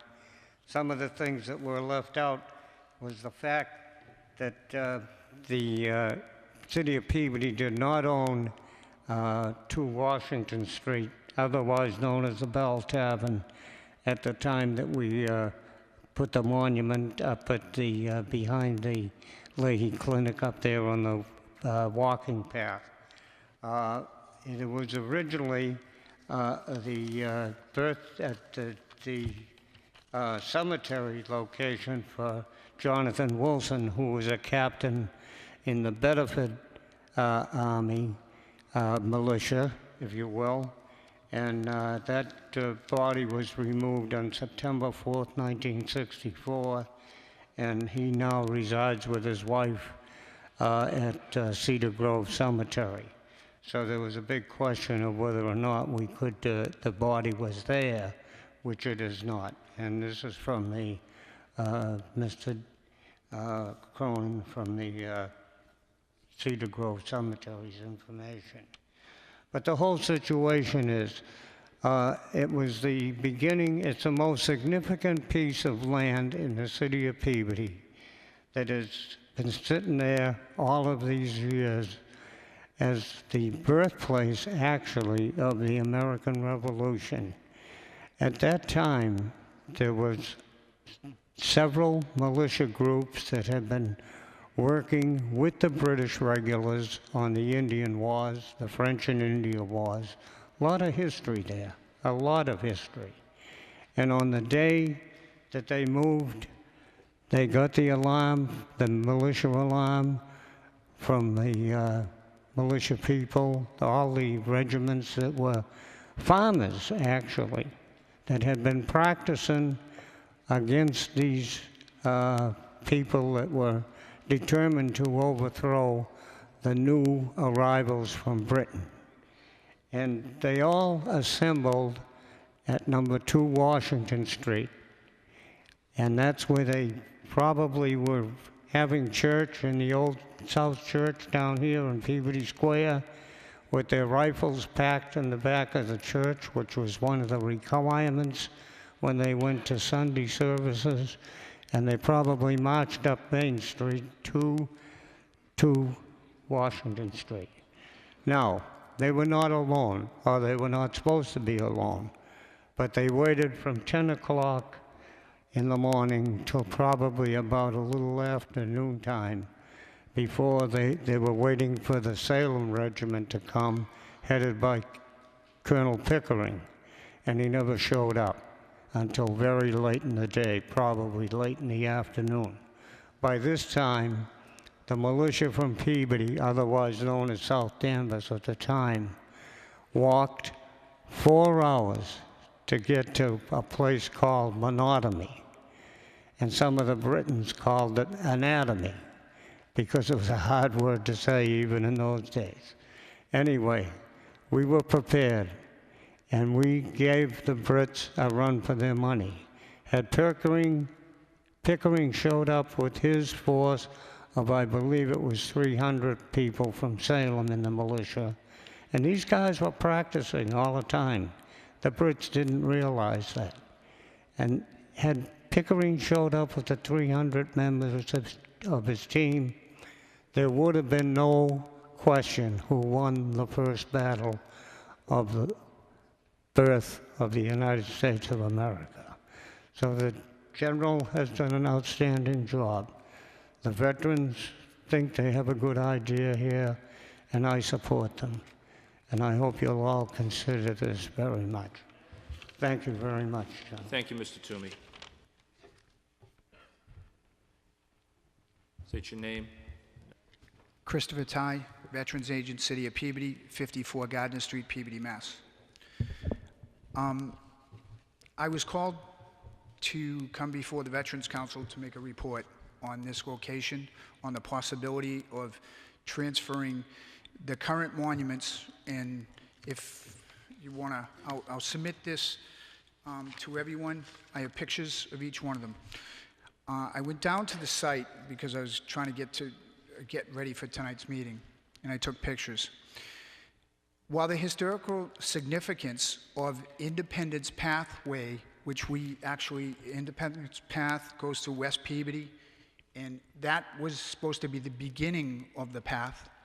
Thus, that's where these monuments came about, these three particular monuments. Actually, I believe there's 5 there if you really count all of them, because there's some other little stones there, and the flagpole. The monuments were actually created out of CPC money, and I'm not even sure how much it was, because it was just before I became Veterans Agents, but since that's the pathway, why couldn't we consider making a new historical significance of the place of the tavern? Not move something that means something. And I understand a lot of people don't go down to the beginning of the pathway. There are a lot of people that walk the pathway every day. Now, I'm not sure how far, whether we do it well enough or whatever, but the flagpole is there. People see the flagpole on 128, and that's part of that particular significance. What I'd like to do is have a compromise and actually do something with the former site of the tavern, and maybe do the right thing there and make up a plaque that has something to do with the significance of the tavern, and make that part of the history, instead of moving where these gentlemen were in the Revolutionary War. So it would be the guys that actually went on the alarm that morning, and therefore it would be a nice place to put a remembrance, and since the city now owns the property. Councilor Turco.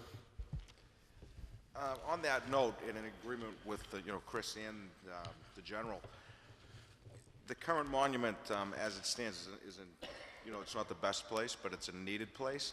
And I think that because 2 Washington Street may be a couple of years away from development, maybe we can make that part of the repairs of that building. It's a possibility to go before the CPC for an additional monument. I think the general said the current monument was missing some significant information. This wouldn't be something that would be done by next year anyway, because we don't even have a plan for the building as of yet. So I do love the idea. I think it's great. The purchase of that building was a proud day for, I think, all of us. But I would like to maybe investigate tying that into the project when it's done. Thank you. Thank you, Councilor Turco. Any other comments? So I think what I would like to do is I want to leave it in committee. There's some little difference of opinion here. I'd like a motion from the council to request the DPW to go out to the site and see what's involved if we do decide to move it. If it's feasible, what do we do with the flagpole, how hard it is to move it, versus are we better off looking into the feasibility of a new monument at 2 Washington Street. So I'd like to get a motion from the council for that, and then we can leave it for further discussion. at a later date. So the motion would be to investigate the feasibility of purchasing a new monument for 2 Washington Street. Well, first, Council Turco, to have the DPW go out to the site, see what's involved with moving it and the flagpole, and then we can discuss in committee a new, Okay, so motion to have DPS go out to the current site at the North Shore Mall to investigate the feasibility of moving that monument to Washington Street. On the motion, all in favor, any opposed? It's a vote. Thank you. Next item. Thank you. Item C, motion by Councilor Manny Martin to investigate the feasibility of moving the Women's Veterans Monument located in front of City Hall over to the adjacent area where the other veterans are recognized. Councilor Manny? Thank you, Mr. Chairman. Very briefly, the Women's Monument, if you're facing City Hall, as we all know, is over to the right, when the other monuments, 3 of them are on the left. So for other wars are on the left, and they're the male monuments. So when we have the ceremony, it's noticeable because when people gather around, they kind of cordon it off when we're facing the speaker, the guest speaker, and having our remembrance for that day. So just to simply move, the recommendation would be for your thoughts on just simply moving the woman's monument, war monument, over to the left side to be more inclusive and to be with the other monuments, so that when we do have the ceremonies, it's not off to the right, kind of blocked off and not included in the ceremonies. That's all. Mr. Tai? Hi, okay. I brought this subject before the Veterans Council last night. I have a letter here from the Veterans Council and signed by the commander of the Veterans Council. It has come to the attention of the Peabody Veterans Council that a request has been made to move the Women's Veterans Monument in front of Peabody City Hall to the opposite side, alongside the other veterans monuments. This issue was discussed before the members on 11 May 2016 Veterans Council monthly meeting. As a representative body of the veterans of the city of Peabody, we would like to go on record as strongly opposing any attempt to relocate the Women's Veterans Monument from its current location of honor in front of Peabody City Hall. We would ask that you consider our position in any decision that you might make related to potential movement of this monument. We have discussed this with the Peabody Veterans Agent, who will carry out our concern to the council. And let me just qualify this. The reason we did, when I got the motion, I also did some study on this. The Women's Monument is to recognize all women that served in the service. The monuments on the opposite side are KIAs. I don't know whether or not there is any female KIAs from the city of Peabody. That's the separation. The other idea was this circular portion of where the veterans monuments are out front for the KIAs was designed as a curvature design. I don't think it discludes women veterans. It's to honor women's veterans. And I understand your idea behind that some people curve this way during the Veterans Day celebration and Memorial Day celebration, but we also put a wreath on both monuments, one wreath on all 3 of those and one wreath on the Women's Memorial. So it's a women's memorial to recognize women veterans. It's not a KIA, and I think it looks nice out there. My personal opinion is I think it looks beautiful out there, and I think it sets off Peabody City Hall. Manny? Thank you. Well, I remember the dedication, actually. I was there. I don't think you were No, ma'am. the veterans agent back then. But, I remember it distinctly because, and I don't begrudge, the monument went there, went there to honor women veterans, and I understand that. And it was a very nice ceremony. My aunt was there, and I distinctly remember, she just passed away recently, a few years ago. She made it to 90, and actually her uniforms, she was a lieutenant, she was a nurse in the Army, and she donated her uniforms, which are on display in the Peabody house. She was there, and I went with her, and I remember her saying, "Why are we over here?" And that stuck with me. And every Veterans Day, and you know I don't miss them, Mr. Silva, my friend, we go, all of us, and I also years ago made the motion to block the traffic off so that speakers could be heard over rumbling trucks. It's a very important day for everybody. It's a very special day for me. And I'll never forget her saying, "Why are we over here?" And although there was no intent to leave that impression, the impression was there that day of the dedication, and it remains there every year. And it is quite noticeable when the monument is blocked off, you can't see it. It's quite noticeable when we have to pause to bring the wreath over, and they walk over, and year after year, you know, the gentlemen that do this, they're getting older and older, and God bless them, it takes them just a little bit longer every year to get over there and to get back. And so every action that we take to recognize the women there with the monument, it's extremely noticeable, and it sticks out. And it was not the intent. And I respect the gentleman that wrote that letter that you read, but in the letter, there's not one explanation as to why they object to it. They just objected to it. You pontificated whatever the discussion was at the meeting that none of us were at, but the letter in and of itself just says that we reject that motion, and please respect our wishes. So that's where I stand. I think it's noticeable. I don't think it was intended, but every year it's more noticeable and more noticeable. I thought simply, and I'm actually quite surprised that there's all this discussion, that there would be such an objection, such a strong objection, when we're talking about moving a monument from Peabody Square because we want traffic to flow, or we want to move a monument that was dedicated for another reason, but we can come up with these, oh, what about this idea, or what about, we can come up with all these other ideas. But a very simple request to better honor our female veterans, to be so quickly dismissed and rejected without even discussion, is very unfortunate.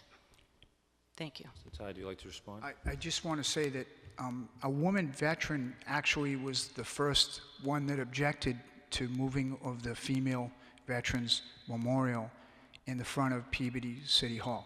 And this isn't about the boys versus the girls, please. It wasn't. So this is not what it is. It was to be inclusive, to not block off a monument when we're at a veterans memorial. It is over off to the side. It is excluded. It is blocked off.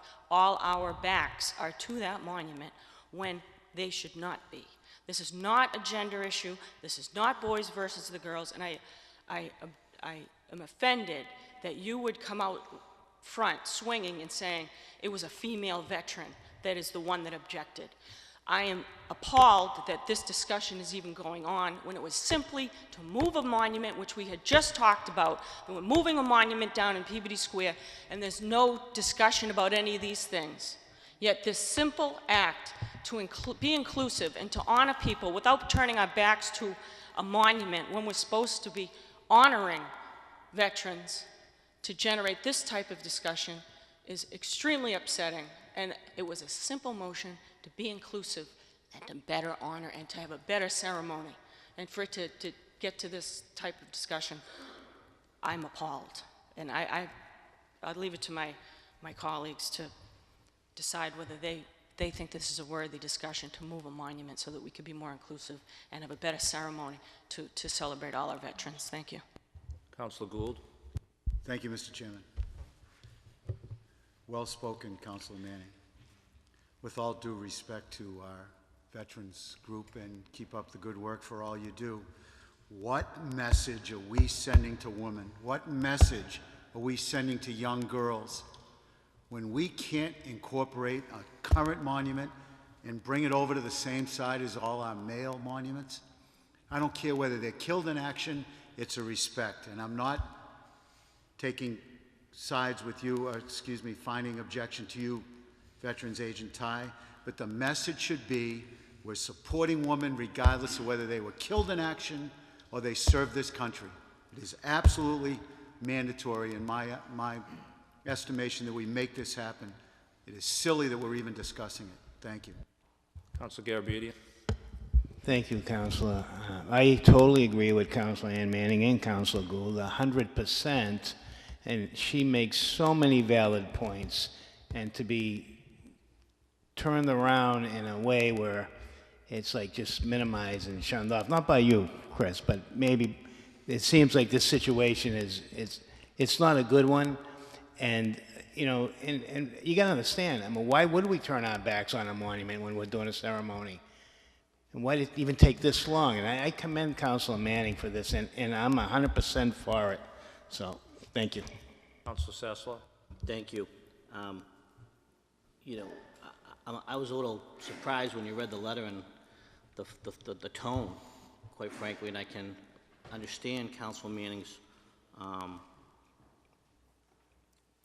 her tone, and I do support it too. I just think it's, you know, whether it was meant to be or not meant to be, the bottom line is it's exclusion. It's a ceremony that it's symbolically excluding someone, and on this particular day, we should be including people who've given of themselves on behalf of the country, whether KIA or not. And you know, so if we find one KIA, are we then going to say it's okay? You don't know, it doesn't require a response, but I support Councilor Manning, and I'm a little bit disappointed. I hope that we can work through this, because I'd like to think of the community that we live as an inclusive community, and I think it's an important day, and I will support Councilor Manning. Hope we can move this forward. Thank you, Councilor Sessa. Councilor Gravel. Yes, thank you very much. I must say I'm a little surprised that there's even a discussion going on about this and that. You know, Councilor Manning, Martin, I thought made a very thoughtful suggestion. I mean, I've attended every ceremony since I've been in public office, and that's almost 20 years now. And I too have noticed, first the trucks where you can't hear anything. Yes. Then the squeaky, non-existent, non-working sound system that's constantly being fluked with. And then in the middle of the ceremony, the break that comes where somebody runs the wreath over there and nobody's watching. We're sort of just like not paying attention because you can't see. And the brief mention. You know, outside of the fact that maybe there's an objection there from the Veterans Council, I think maybe they ought to reconsider their objection, because, you know, there's a number of councilors here that have supported wholeheartedly any request made by the Veterans Council, any request, with no thought of cost, no thought of anything except doing what's right for our veterans.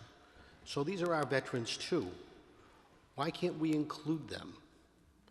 Yeah, maybe they weren't killed in action, but why can't we include them in a space there? That's a semicircle. By the way, that semicircle is going to have to grow, I would imagine, soon, because we'll have veterans who have served in Afghanistan, in Iraq, that will possibly have future veterans that will have to have names on that monument, but we want to honor them. Why wouldn't we put it there? I just don't understand it. There's plenty of room. I don't think it would be distracting. I don't think it takes away from any of the grace that's there with the others.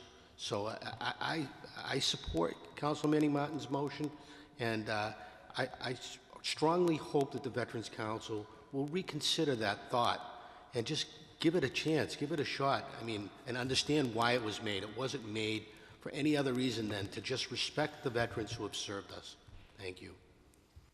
Thank you, Councilor Gravel. Councilor Wall. Yeah, I agree with everybody here, and I guess the question is, how do we make it happen? It's a simple, does the ultimate decision come from the council, or does it come from the Veterans Council? If you don't mind, I would think it's on city property. Yeah. Let me just finish up with the other councilors, then we can address that issue. Thank you. Councilor Turco. I'll be very brief. I just wanted to say thank you, through you, to Councilor Manning. To be honest with you, I didn't realize that it was placed to the side.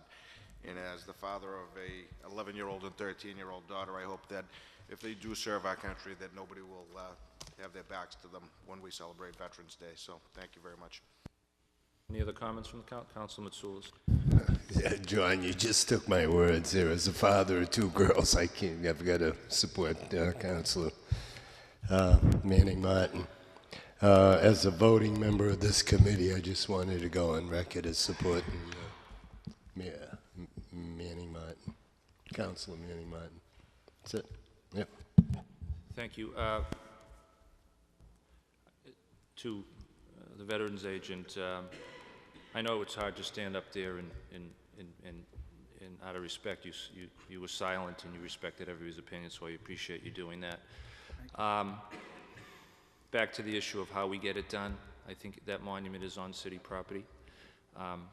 Councilor Manning was a great passionate, and I'll support the motion. The only question I had was, is there some military protocol?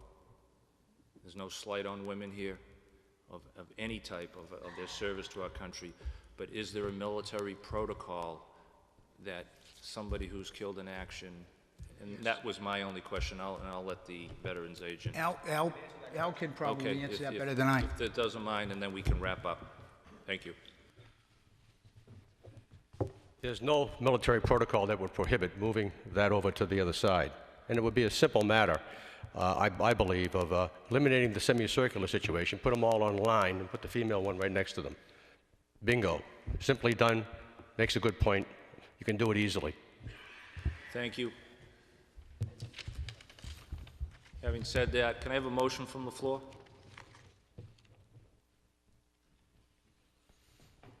So it's either Council Charis, Garabedian, Mitsoulas, or Turco. I'll make the motion. So go ahead, Mike. How do you want to make? Age before. To move the monument. Move the monument to the opposite side, next to the other monuments. That's the motion. Yes. Roll call vote. Councilors Mitsoulas. Yes. Charist. Yes. Turco. Yes. Garabedian. Yes. Sinowitz. Yes. Motion carries 5-0. This time I'll entertain a motion to adjourn. Thank you. Thank you.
I've been trying to wave to you. Okay, come join us.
No, you just look more recognizable.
I know.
So I think I talked to a large number of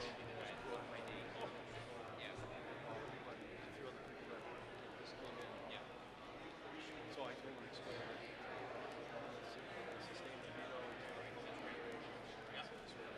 Thank you very much.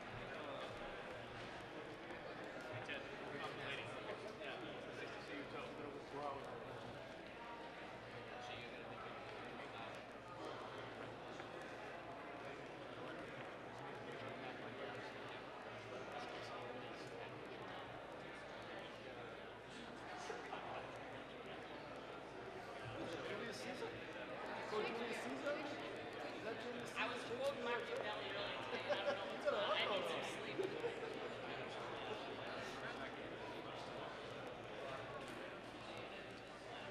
I talked to him earlier.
Call to order this meeting of the Peabody City Council. Please join me in a moment of silent prayer.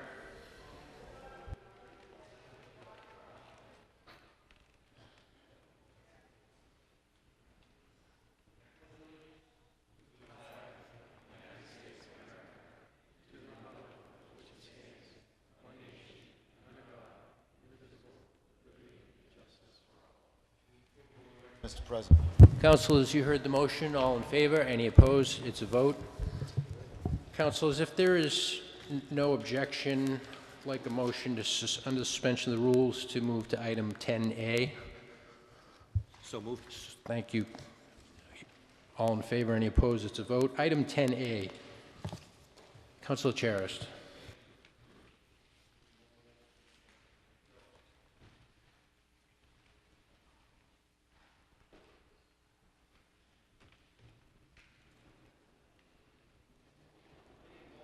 Excuse me. Make a motion to sustain? So there's a motion to sustain the... Sustain the mayor's veto. Thank you. Thank you, Councilor. On the motion? Roll call. Councilors Mitsoulas. Yes. Sinowitz. Yes. Walsh. Yes. Manning Martin. Yes. Charist. Yes. Sasslaw. Yes. Turco. Yes. Gravel. Yes. Garabedian. Yes. Gould. Yes. McGinn. Yes. Motion carries 11 to nothing. Motion for reconsideration, hoping of fail. On the motion for reconsideration, you heard the motion. Roll call. Councilors Mitsoulas. No. Sinowitz. Walsh. No. Manning Martin. No. Charist. No. Sasslaw. No. Turco. No. Gravel. No. Garabedian. No. Gould. No. McGinn. No. Motion fails 11 nothing. Mr. President, if I would you please take half a minute and explain to the folks that may not know what 10 was? Because there's a lot of people here for that motion, for that mayor's veto. Please. Certainly. Item 10A was the mayor's veto of the special permit that was issued for the Onyx Renewable Partners application for the ground-mounted solar, so that that special permit application is rescinded. So that's the only one we ever acted on, Councilor. So yeah, so Warren Street extension. So that matter is closed. Thank you, Mr. President.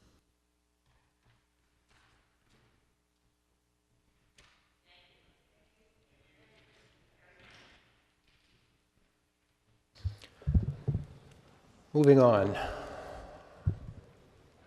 I'm going to skip around. Item 4C, Councilor Gravel. Mr. President, thank you very much for moving this up in the agenda, and I want to thank my friends from Salem Country Club for making it out here tonight and for submitting their application. In the review of the application, we found that there are a number of items that our department heads didn't get a chance to look at some of the items, and we had put that new ordinance in place really to kind of protect the city and protect the event organizers as well. And I've suggested to the team from Salem Country Club and from the USGA Senior Open, one, that we're all really thrilled that we're going to be having the event here in Peabody, and we're proud of it. But we want to make sure that we do it right and get it right. And with that, our ad hoc committee is going to be meeting one department head at a time with the USGA and the Salem Country Club officials to make sure that we have all the information necessary to do a good job in terms of of pulling off the event. So with that, I've suggested and requested that they allow me to make a motion to have them withdraw without prejudice and resubmit the application so that our clock doesn't commence until such time as we're ready for it to commence. So moved. Thank you, Councilor Gravel. Good evening, Mr. Chairman, members of the council. My name is Bill Sheehan. I practice law at 8 Essex Center Drive in Peabody, Massachusetts, but I come here not as an attorney, but as a member of Salem Country Club and the general chairman of the 2017 United States Senior Open. And I've spoken with Councilor Gravel, have no problem whatsoever with withdrawing the application so as to allow the city to do what it needs to do, and then we'll get together with. Thank you. Thank you. So we have a motion on the floor from Councilor Gravel to withdraw without prejudice. On the motion, all in favor? Any opposed? It's a vote. Item 4B, would the clerk please read the notice of public hearing? Notice is hereby given that the City Council of the City of Peabody, acting as a special permit granting authority, will conduct a public hearing on Thursday evening, May 12, 2016 at 7:30 p.m. in the Frank L. Wigan Auditorium, City Hall, 24 Lowell Street, Peabody, Mass. on the application from CPR Auto Finishing, Inc., 23 Upton Street, Peabody, Mass. for a special permit to operate an auto body shop at said 23 Upton Street, Peabody, Mass. is filed in accordance with sections 4.2.5, 6.1, and 15.7 of the Peabody zoning ordinance. Peabody City Council, Councilor Peter M. McGinn, City Council President. Is the petitioner here this evening? If you could please step forward. State your name and address for the record, please.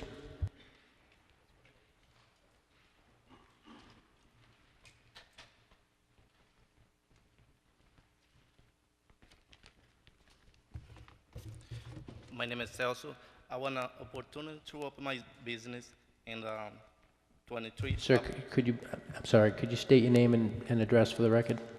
Celso, and sorry, and I want an opportunity to open my business in 23 Upton Street in Peabody. I want to, see I can have an opportunity to.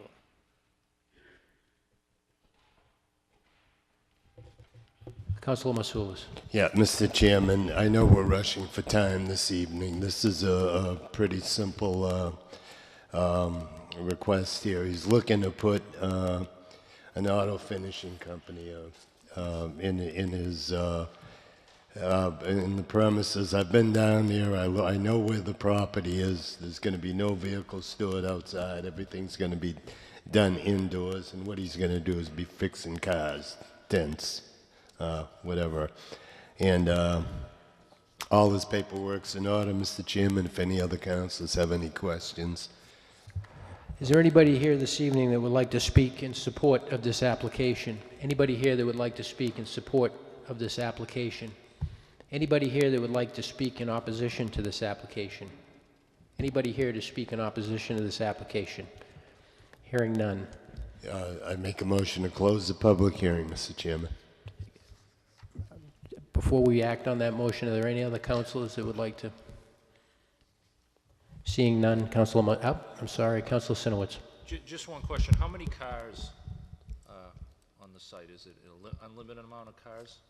There's room inside for probably about 20. All the work's going to be done inside. All the work's inside. Okay, thank you. Thank you, Councilor Sinowitz. Councilor Matsoulis. Yeah, motion to close the public hearing, Mr. Chairman. You heard the motion. All in favor? Any opposed? It's a vote. Councilor Matsoulis. Thank you. I'd like to make a motion to approve a special permit for CPR Auto Finishing Incorporated doing business at 23 Upton Street as an auto body shop. So moved, Mr. Chairman.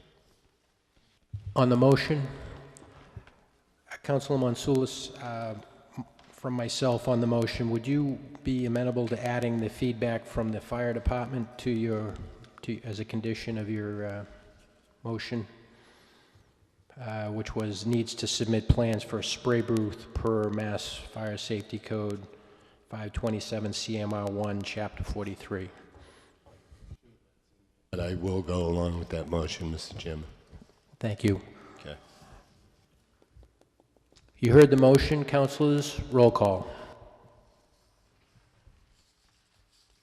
Councilors Mitsoulas. Yes. Sinowitz. Yes. Walsh. Yes. Manning Martin. Yes. Charis. Yes. Sasla. Yes. Turco. Yes. Gravel. Yes. Garabedian. Yes. Gould. Yes. McGinn. Yes. Motion carries 11 to nothing. Thank you. Thank you very much. Item 4A. Would the clerk please read the notice of public hearing? Notice is hereby given that the City Council of the City of Peabody will conduct a public hearing on Thursday evening, May 12, 2016, at 7:30 p.m.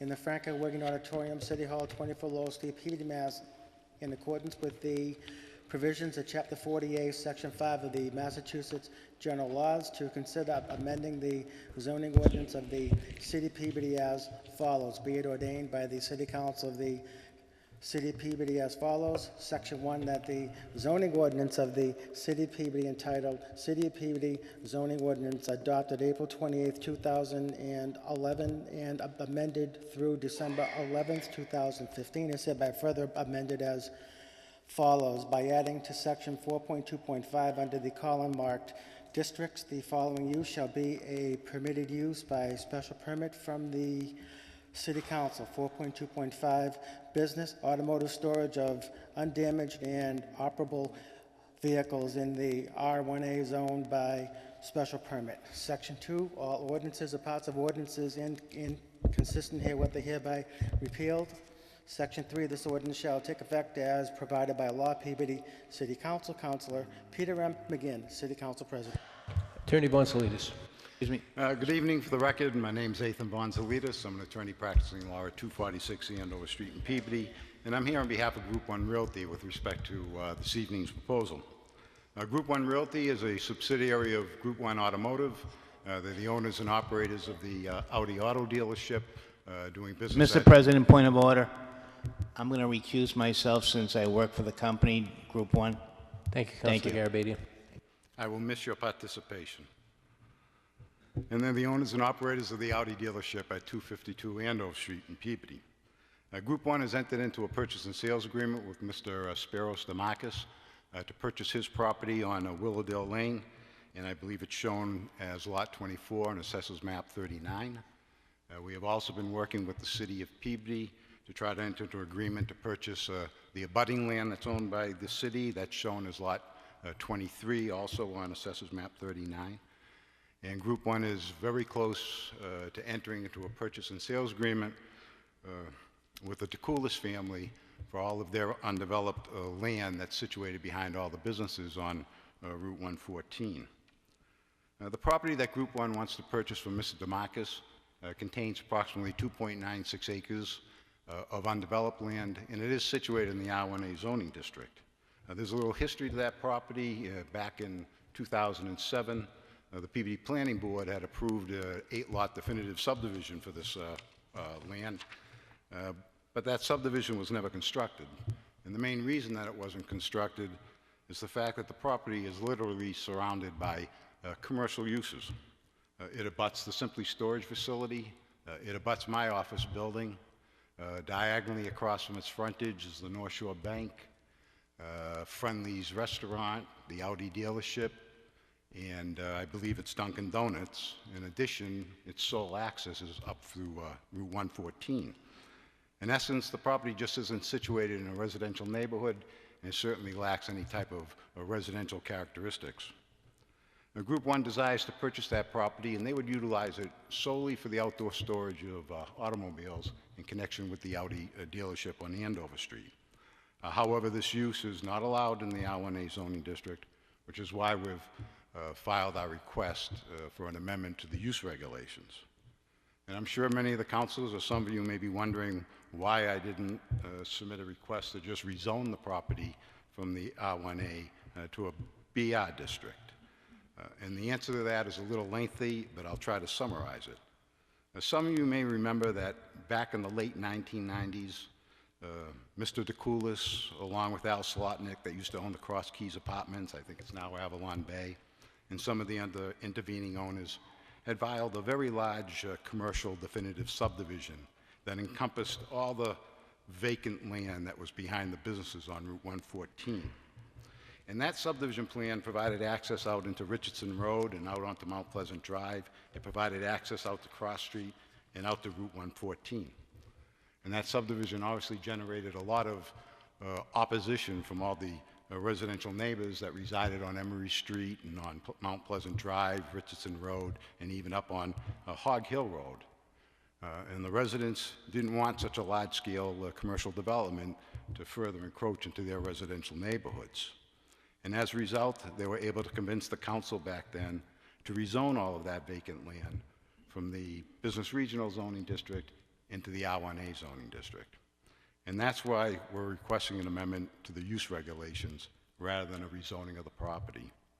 The amendment to the use regulations, it best protects the city because our use is going to require a special permit from this council.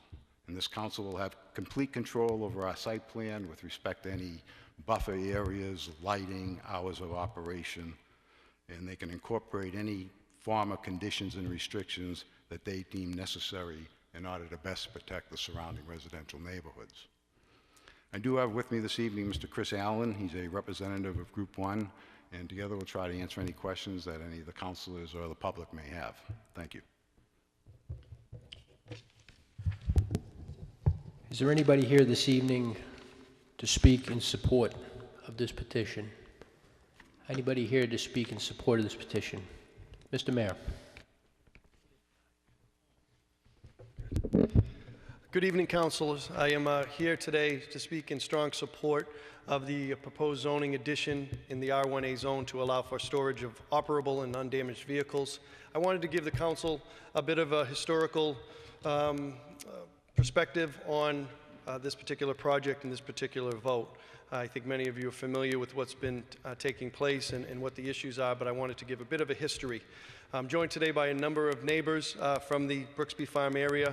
I'm not sure if they'll be speaking tonight, but I do believe that I'm speaking in support of their wishes. As you know, currently there is a proposal for a large 40B development at this particular site. It's the DeCoulis property, the Willowdale site, and it's about 96 units, and the access point would be in through Richardson Road. I think all of you know Brooksby Farm area very well. It's a very close-knit, family-based neighborhood, and I think if this particular proposal were to go into this neighborhood, it changes the dynamics of the neighborhood forever.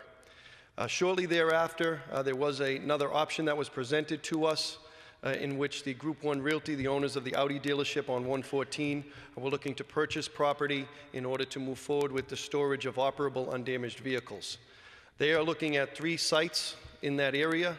There's a site that was mentioned by Attorney Vonzalidis, about 2.5 acres. That's owned by the DeMarcus family. City of Peabody owns just under an acre, and then the DeCoulis family owns a property of about 8.5 acres. The plan would be to move forward with the purchase of all 3 of those sites, totaling about 12 acres, and store the undamaged operable vehicles in that area.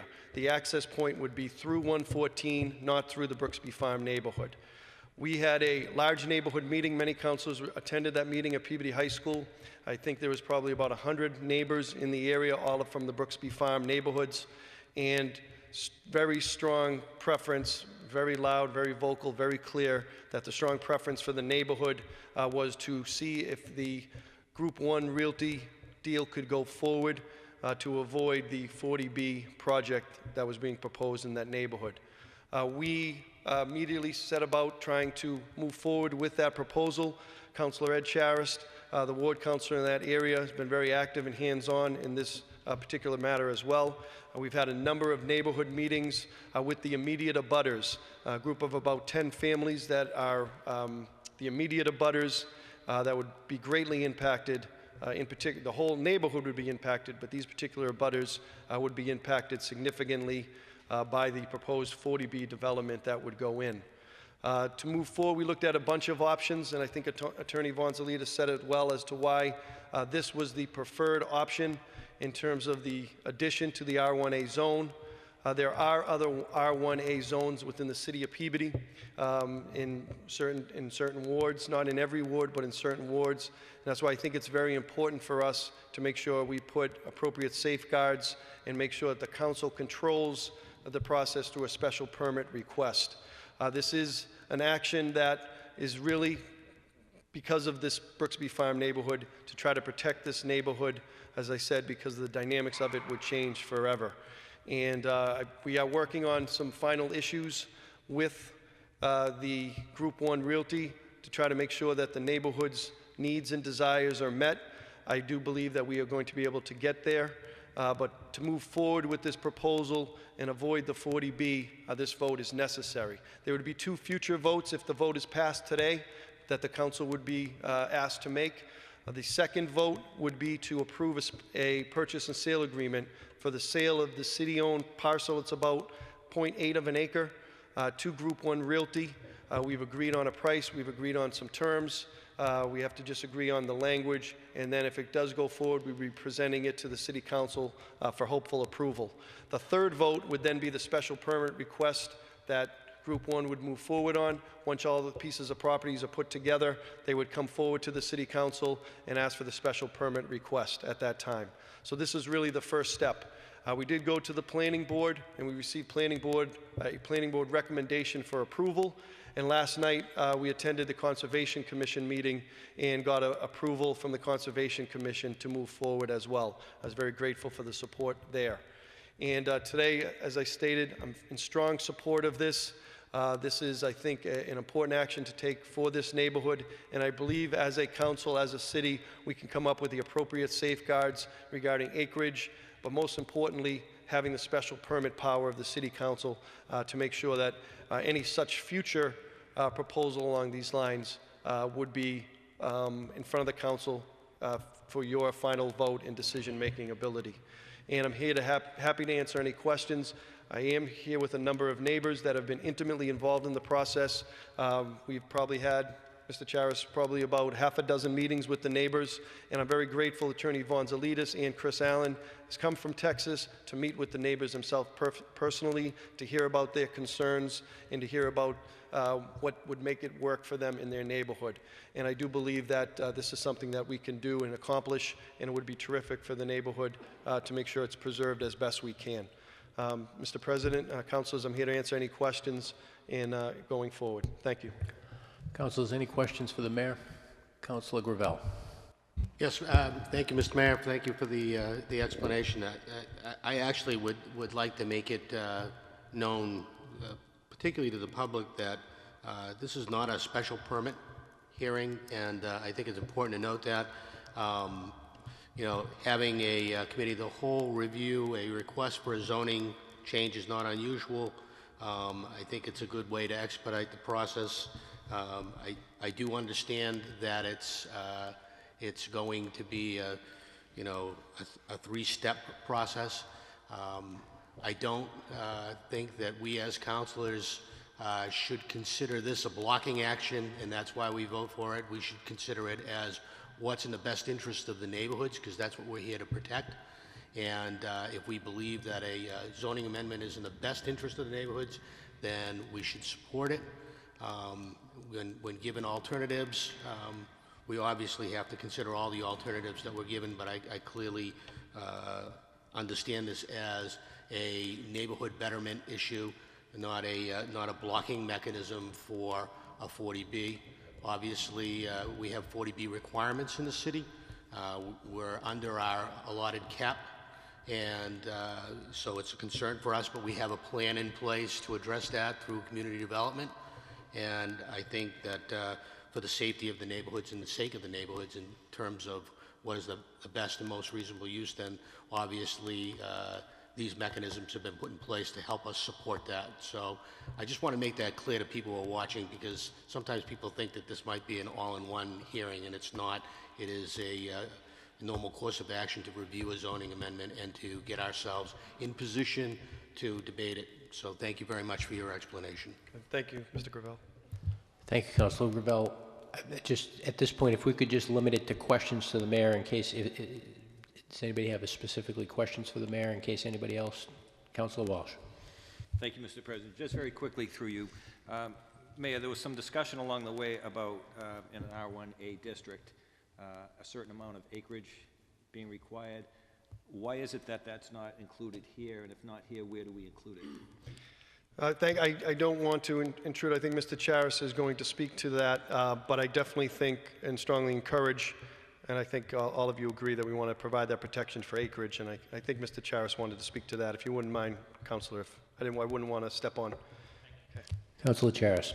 Thank you, President. Again, yes, there is language in there, and I would like to read the language if I may at this time. Yeah, I think you need to hold off on that until we hear if there's any other... if I may, through the Chairman, if there is, to Councilor Walsh, there is language that I would like to read later on in the motion.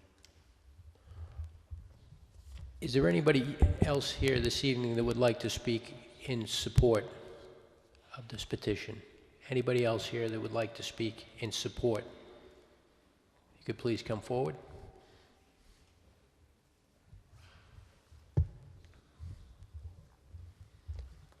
And please just state your name and address for the record. Thank you. Hi, my name is Dana Milne. I live at 8 Richardson Road. And I was asked by the mayor to come and support this. When the mayor asks you to come, you come, so I'm here. I've been living at 8 Richardson Road for about 15 years, and I'm considered a newcomer in the neighborhood. But in 15 years, we've heard a lot of proposals about what's going to be done with what we consider our backyard. And when we sat down and saw a drawing of a 96-unit housing development that was going to be 35 feet from our backyard, we weren't happy with that. The mayor was aware of that, and I want to thank the mayor and Councilor Charis for what they've done over the course of several months in meeting with us and starting to put together an alternative. And I look at it, and I think some of the neighbors look at it as the best we're going to do for our neighborhood. And I think we're all on board with it. So if it works out the way we've talked about it, I'm in favor of it. Thank you. Thank you. Is there anybody else that would like to speak in support? Please come forward. Yep. And if there's anybody else that wants to speak, you can come right up and just kind of queue up here. That'd be great. That'll be a little more efficient time-wise. Thank you.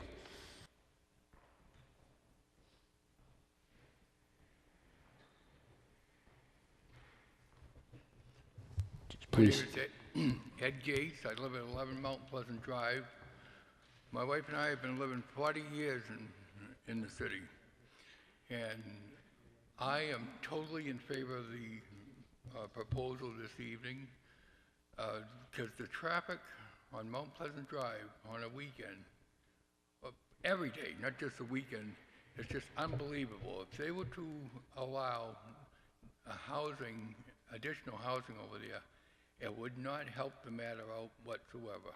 And most of the time, Mount Pleasant Drive is a cut-through to get to the shopping center, and it's a raceway. Believe me, it's a raceway. And I'm just hoping that no one will get injured seriously with the way people go up the street. It has a sign right in front of our house, 25-mile-an-hour speed limit. I think that people look at that meaning, oh, I'm supposed to drive 25 miles an hour over the speed limit. And I'm not exaggerating about that. I have even offered the police to park in our driveway in an unmarked car, and they would make the city a ton of money. So, once again, I appreciate all the mayor with his concern for the neighborhood, and I think it's a great proposal, and I'm totally in favor of it. Thank you. Thank you, sir. all. Hi, good evening. My name is Charlie Caldas. I live at 4 Richardson Road, and I want to thank the mayor, Councilor Chavis, and Group 1 for all their time and support, because I fully support the request for this zoning amendment. I think this is the best opportunity for us to take the best deal that's available to us at this time. Thank you. Thank you. My name is William Cataldo. I reside at 6 Stewart Road, and I think this is not a blocking mechanism for a 40B, but what is better suited for the neighborhood. If any type of residential, forget 40B, let's just say residential, were to go into that area, their access egresses would be Richardson Road. And if you're familiar with Richardson Road, right now it's probably one of the quietest streets in the entire city because hardly anybody uses it. But if you were to come out of Richardson Road, you'd have to take a right-hand turn onto Mount Pleasant Drive, and then try taking a left-hand turn onto Route 114 at 12 o'clock on any Saturday or Sunday. It's extremely dangerous because your option is to, of course, you have to wait for the traffic on both sides, and then you would take a left-hand turn into a lane that is designated for both directions. You have cars coming head-on into that lane. There's not a lane for this way and a lane for that way. And currently there's a new building that went in there that I think Enterprise, Rent-A-Car or something like that. And those cars come down that lane to take the left-hand turn. So I can't take the left, I can't get into that lane to go left. So my choice is to take a left into the passing lane on traffic coming at me, or to take a left into the passing lane on cars going in the westerly direction. And it's a nightmare. If the alternative is to, if you wanted to come up Mount Pleasant Drive and then come down Felton Street, and like Mr. Gates said, they go too fast on Mount Pleasant Drive. The mayor summed it up very nicely, and I want to thank the mayor for all his hard work, and Councilor Charest for all your hard work. And we believe this is the best alternative, not a blocking tactic, but the neighborhood would be better suited with this. Thank you. Thank you, Mr. Catello. Is there anybody else here that would like to speak in support of this petition? Anybody else who would like to speak in support?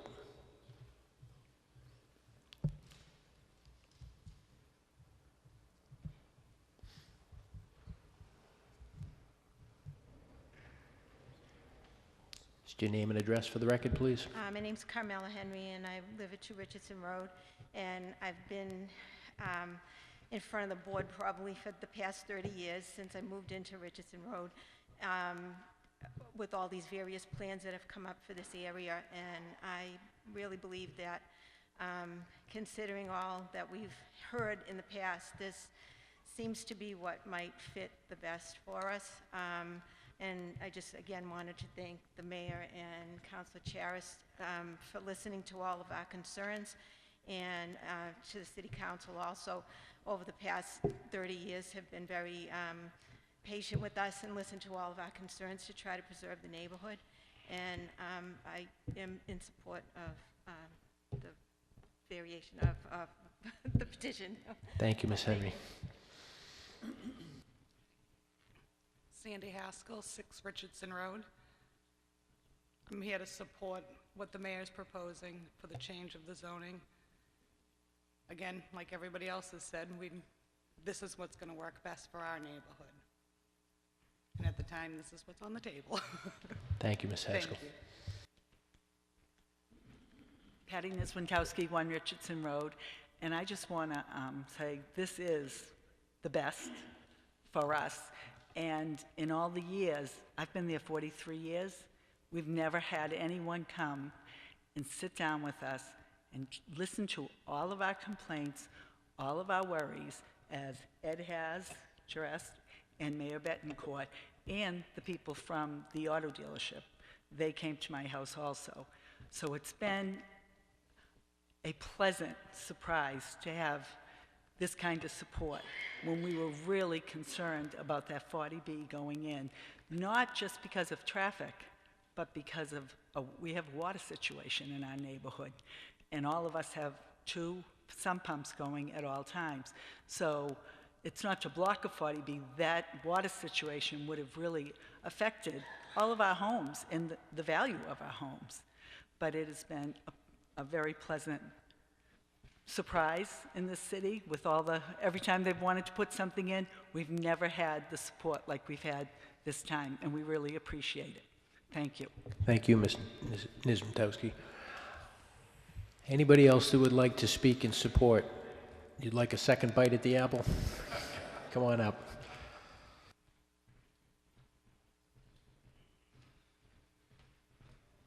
I just forgot one very important thing. We have no water pressure.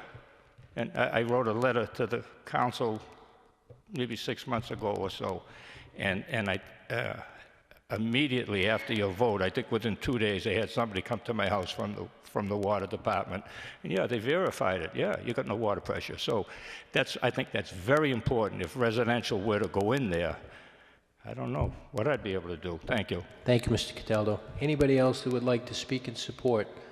Seeing none, does anybody like to speak in opposition? Anybody like to speak in opposition? Please come forward.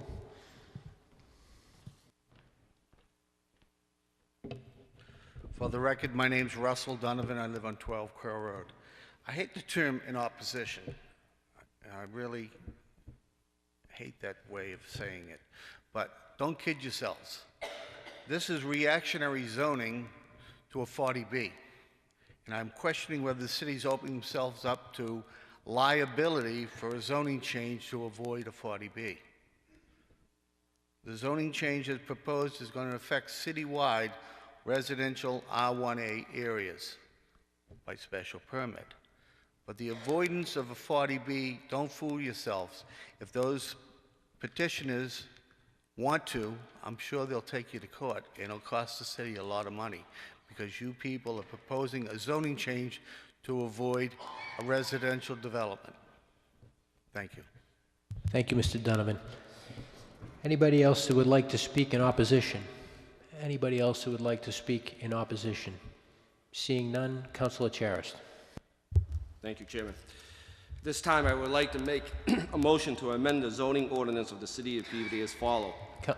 Councilor, do you want to just, do you have any comments before we move directly to the motion? Thank you. Still new at this. Thank you for all Not my a problem. guidance. I'd like to make a motion to close the public hearing. If we could leave the hearing open, that way we'd be able to ask questions to anybody if need be. But if you have some specific comments you'd like to make. I think my vote will make it. Okay, I'd I'll like open to it up make a motion. I'll open it up to other councilors then. Other councilors? Councilor Sinowitz. I don't know what the parameters of this are. So before he makes the motion, what he's asking you, Councilor Charis, tell us what the intention and some of the parameters, because I have no clue what the buffer zones are, what the size of the pavement area. I know nothing. So please tell us what that is. Thank you. Councilor Charis. I'll do my very best. On this particular area that's to be amended is not so much of the buffer zone that will be later on in other properties. This one is to allow a use, propose a new use of this property for new and undamaged,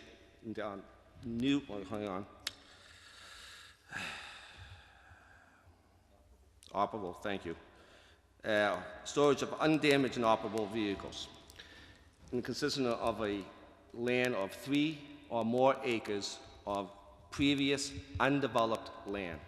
So in other words, not land that was taken, knocked down, a building, or homes, or property, or other pieces of structure that would be open to that 3 acres, but land that was not developed, undeveloped previously before this vote. As is buffer zone, there is buffer zones around the wetlands, there is pavement that will be used, there is other islands of lights, low-lying lights. There's the whole list of things that was proposed to the neighborhood and to the city to make this a most desirable area for this use. I don't know if that quite answers your questions. I'm sure it doesn't, but it's if you want to ask more. Thank you, Councilor Charis. If I might, much of what you said about buffers and so forth is not before us tonight, though, right? That would be a function of the special permit. So what's before us tonight is the zoning change, and I think the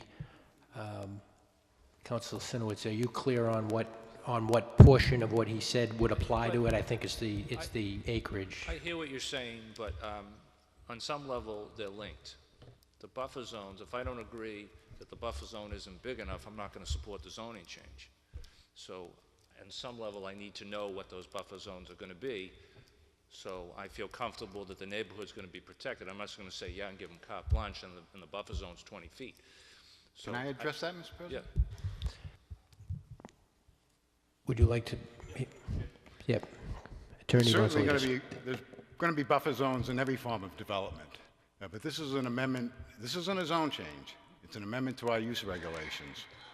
The reason we haven't incorporated the requirement of any buffer area, because everything's going to be site-specific. You have to look at, you just can't say, all right, we're going to make the zoning amendment to the use regulations, and we're going to require that every site have a 100-foot buffer. Well, now you'd be taking a parcel of property and you'd be creating, say, a 100-foot buffer around the entire parcel, where that parcel may abut a highway, it may abut a pond. The buffer issues will come up in the special permit process. That's when you're going to have total control over the site.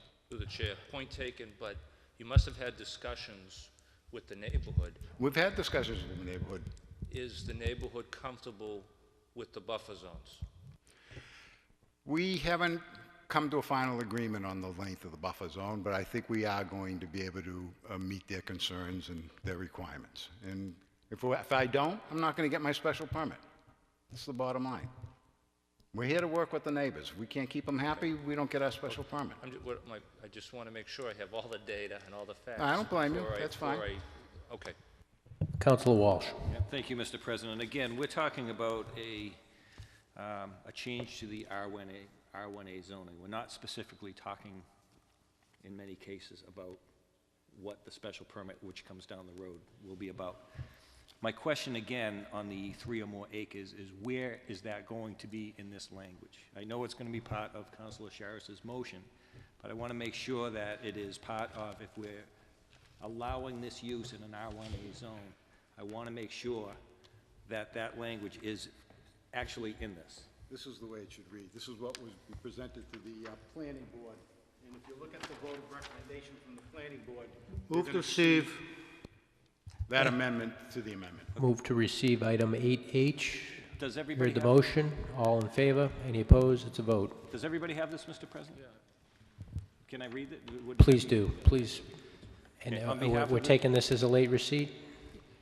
You heard the motion on the late receipt. All in favor? Any opposed? It's a vote. Please read it for us. Okay, this is in reference to proposed amendments to city zoning ordinance, supporting comments. On behalf of the Community Development and Planning Department, and after discussions with Mayor Betancourt, I write in support of the request before the City Council and Planning Board to amend the City of Peabody zoning ordinance to allow for automobile storage of undamaged and operable vehicles in the R1A zoning district by special permit. It would be the recommendation of the department that this amendment include the requirement that the use is limited to parcels of 3 or more acres of undeveloped land and for such purposes, land divided by a public or private way or waterway shall be construed as one parcel. So I just want to make sure, Mr. President, that that language is actually, we have this proposal in front of us, and I just want to make sure that these sentences are included in the final adoption of whatever change we make to the R1A. Thank you, Councilor Walsh. Councilor Charis, would you like to address that? As best as I can. I don't have that piece of paper in front of me. My amendment.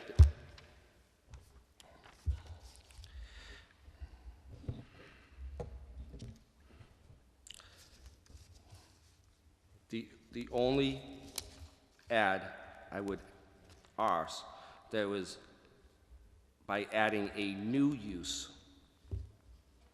okay, to section 4.2.5. So in front of section 4.2.5 by adding the words, by adding a new use. I don't believe that is on this already. Further on, going on by saying, if I may, Councilor Walsh, by adding a new use to section 4.2.5 under the column marked district as following: use shall be permitted by the special permit from the City Council. 4.2.5 business. Storage, honorable storage of undamaged and operable vehicles with the minimum of 3 acres of previously undeveloped land. So, in that section, if that helps. Should I continue? All set, Councilor Walsh, with that? Thank you, Mr. President. Councilor Sinowitz. Yes, if I may, and continue through the chair. With that, Councilor Charis. There is. It would be the recommendation of the Department of Amendment that, including requirements that the use is limited to parcels of 3 or more acres of undeveloped land. For such purpose, land divided by a public or private way or waterway shall be construed as one parcel.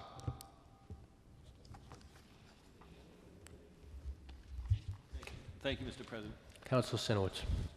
Thank you, Mr. President. So I get it about, you know, you're going to come back for the special permit for this site. So, but what you're doing is you're changing the R1A zoning for all over the city. Yep. Okay. Not changing it, I'm adding a use. Okay. So if we're changing the use, do we need to take into effect buffer zones or restrictions in general? Because now we're discussing this site. Now, if somebody comes up in Ward 1 with 3 acres of land, now they have no buffer zones. They don't need to put up a fence. They don't have to do anything.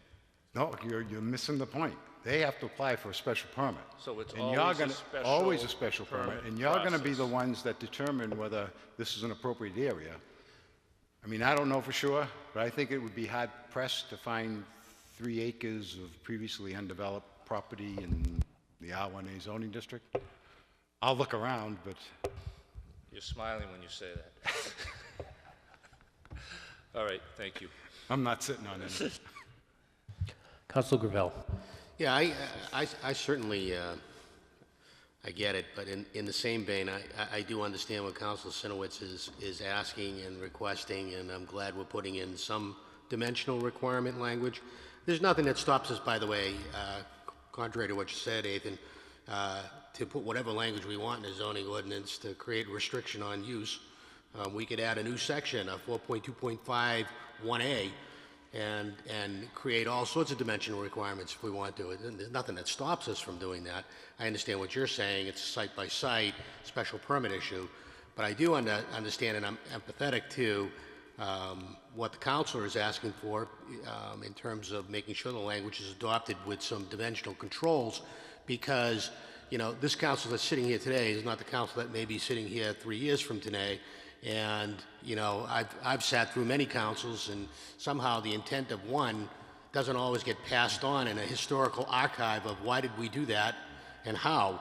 And we just want to make sure that, you know, no matter where you go, if it's a R1A, because we're adopting it citywide, and there's probably 4 R1A districts throughout the city, we want to make sure that we have enough protection in there so that in a less tightly, a more tightly or more densely populated area, we're not stuck with a potential use, which, yes, we can deny, but in the same vein, it becomes difficult to deny if you've allowed others. So having enough control in there, I think I agree with you that the adding of the acreage to the language then does put it into a situation where, you know, it's a higher hurdle to overcome to be able to even come and apply for the special permit because it won't meet the use.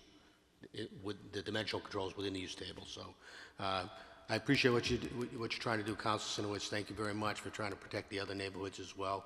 And I intend to support the motion that Councilor Charest is going to make, and I'm glad we're having this discussion and protecting the neighborhoods as well.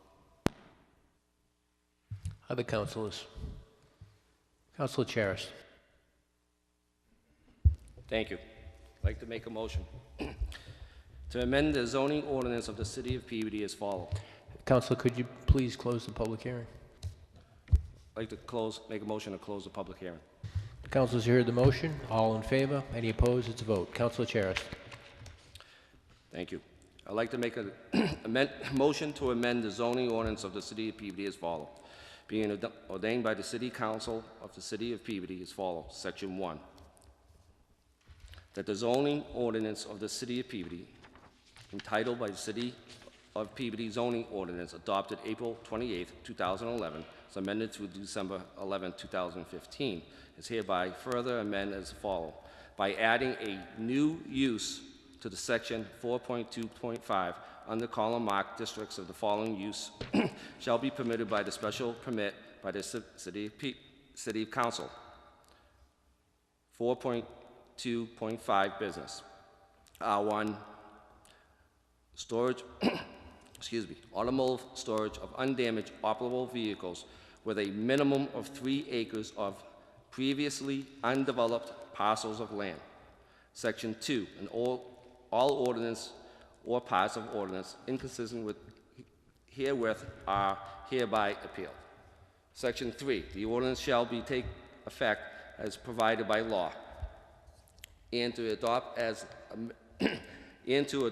amended is read. So move.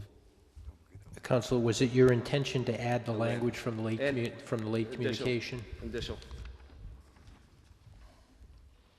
Well, also, for such purposes, land divided by a public or private way or a waterway shall be construed as one parcel.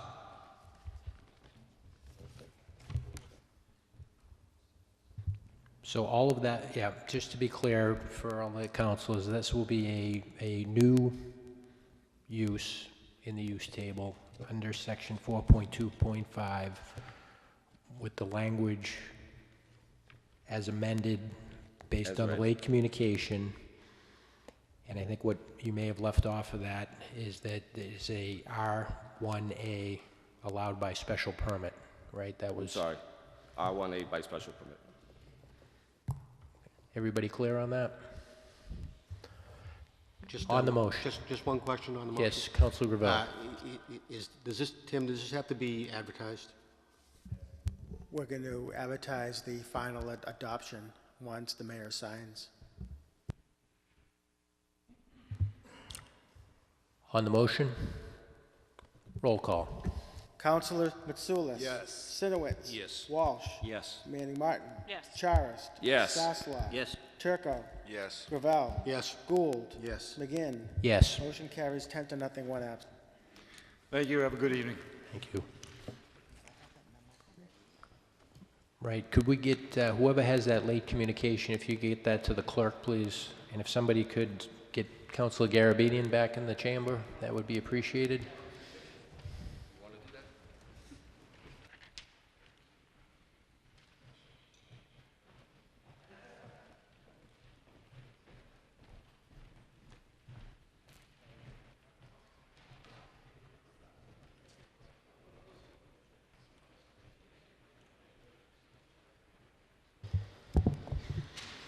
Item 4D, Councilor Turco.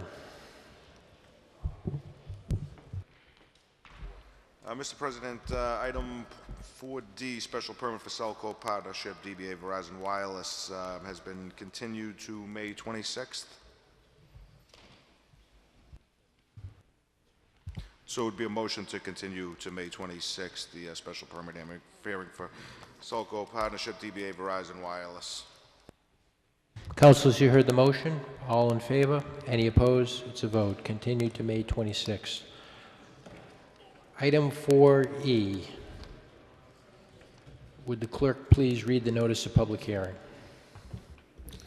Notice is hereby given that the City Council of the City of Peabody, acting as a special permit granting authority, will conduct a public hearing on Thursday evening, April 28th, May 12, 2016, at 7:30 p.m. in the Franco Wigan Auditorium, City Hall, 24 Lowell Street, Peabody, Mass. On the application from 535 Lowell Street, Peabody, LLC, care of Yeba Realty Ventures, 321 Columbus Avenue, Boston, Mass. For a special permit to alter an existing non-conforming building by demolishing 25,000 square feet of an existing structure and constructing a new freestanding structure of 30,300 plus or minus square feet that complies with applicable setback requirements with associated parking and landscape improvements at 535 Lowell Street, Peabody, Mass.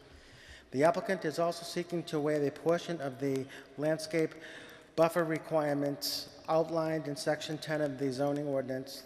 The use of property will be a shopping center comprised of mixed uses, including but not limited to indoor recreation, family entertainment, retail, pharmacy, bank, office, and a barbershop, which are all allowed uses in the BR zoning district as filed in accordance with sections 1.5, 6.1, and 15.7 of the Peabody zoning ordinance. Peabody City Council, Councilor Peter M. McGinn, City Council President. And please step forward and state your name and address for the record, please. Good evening. My name is Ann Soboleski. I'm from Pasternak, Blankstein, and Lund, here representing the applicant. With me are Al and Pam Yeba, the principals of the applicant, and we also have Brian Dundon from RJ O'Connell, who's our site engineer, Giles Ham from Vanasson Associates, who's our traffic engineer, and Kevin Nice from SN Consulting Group, who is our architect. And if you could please describe your proposal. Certainly. We are proposing to remodel the existing strip center at 535 Lowell Street. People are familiar with it. It includes the CVS, barbershop, Bonkers Funhouse, and some vacant space.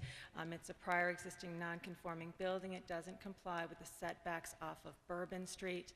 What we are proposing to do is to demolish 25,000 square feet of the existing building, remove that, to refurbish the outside of the remaining building where the CVS is located, and to construct a new freestanding building that meets the setback requirements from Bourbon Street and from the rear property line, to house some retail tenants and the new operator of Bonkers Funhouse, which is Family Entertainment Group. It's a more modern, it's like Bonkers for the 21st century. It's the same group that does Great Wolf Lodge.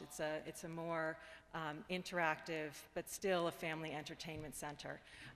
We are also modifying the existing non-conforming parking lot. Currently, the parking lot has no landscaping whatsoever, and we are installing interior landscaping as well as landscaping around the boundaries of the property. There are certain portions of the property where we cannot put in the complete buffer that's required, either because the existing non-conforming building is remaining in those locations or because it really wasn't feasible, but we are adding to the property's landscaping a great deal.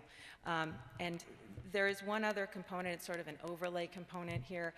There was a special permit originally issued for the Bonkers Funhouse because at the time it was not an allowed use, and that covered the Bonkers use and the parking associated with it. So in some respects, I think we're seeking a modification of that special permit as well to accommodate the current use. And at this point, I would like to turn it over to Brian.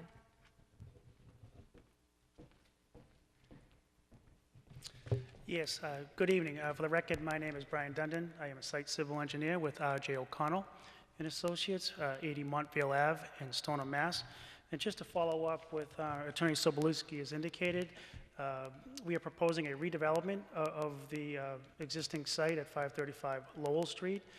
Just to summarize, there will be a portion of the building that will be raised, about 25,000 square feet, which is currently occupied by Bonkers Funhouse, and in its place there will be a 30,300 square foot freestanding building just to the left of the former Bonkers Funhouse. The existing site has about 300 parking spaces with little to no interior or exterior landscaping that was previously alluded to. Under the redevelopment program, we will be proposing 262 parking spaces. In addition to that, we have maximized to the extent that we could landscape buffering along not only the street frontages of Bourbon and Lowell, but along the side property lines as well. And we've also integrated in landscaping within the interior to the parking to, again, break the parking field up into smaller segments. In addition to those improvements, we have a significant decrease in the amount of paved or building area under the redevelopment program. And what I mean by that is there is an overall net reduction of about 25,000 square feet of impervious surface area. That impervious surface area has been now converted to landscaped area. And what that allows us to do under the redevelopment condition is to, as part of our design package, we have completely overhauled the stormwater management system of the site, such that it now has been designed to meet the DEP stormwater policy guidelines, as well as the the City of Peabody's stormwater policy guidelines for redevelopment type projects. So we've been able to incorporate that into the redevelopment of the site. In addition to the stormwater management design, we've also created and filed as part of our site plan package a post-construction operation and maintenance plan. And the purpose of the post-construction operation and maintenance plan, it outlines inspection and maintenance requirements that the stormwater management system needs to go through on a yearly basis to ensure that it functions as designed. So to highlight that, we've also included, there will also be a site lighting upgrade to the site as well. There's a new photometrics plan has been prepared. We are installing new lighting. The lighting has been designed such that it is directed downward towards the ground. There will be no spillage onto abutting properties, and the light source will be the LED, which is the energy efficient light source of choice in new projects. So to summarize from a site perspective, those are the highlights of the redevelopment plan. What I would like to do is to turn it over to my colleague, Mr. Giles Ham, and he will run through an overview on traffic. Thank you.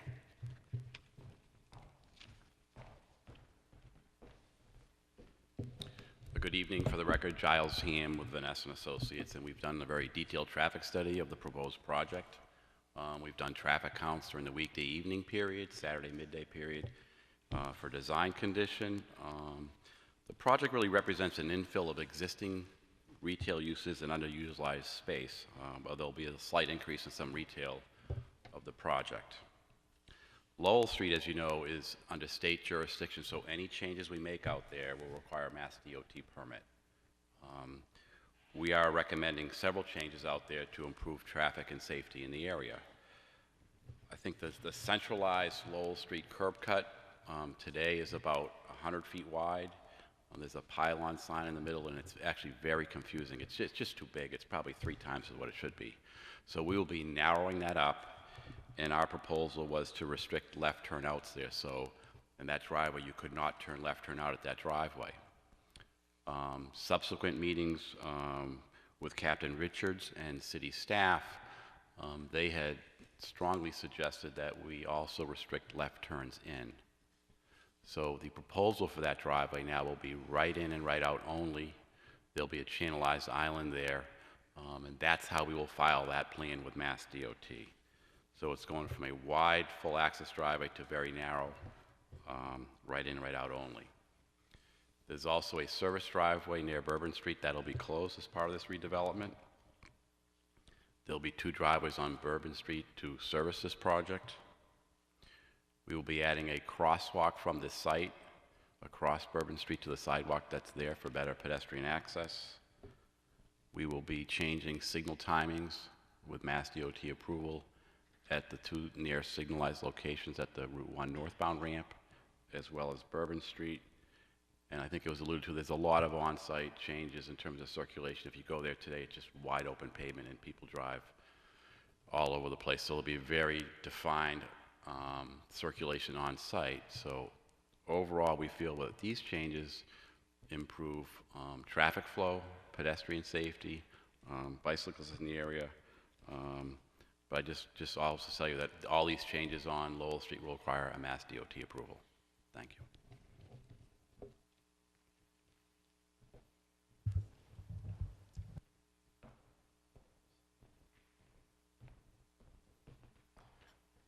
Good evening, Kevin Nice with SN Consulting Group.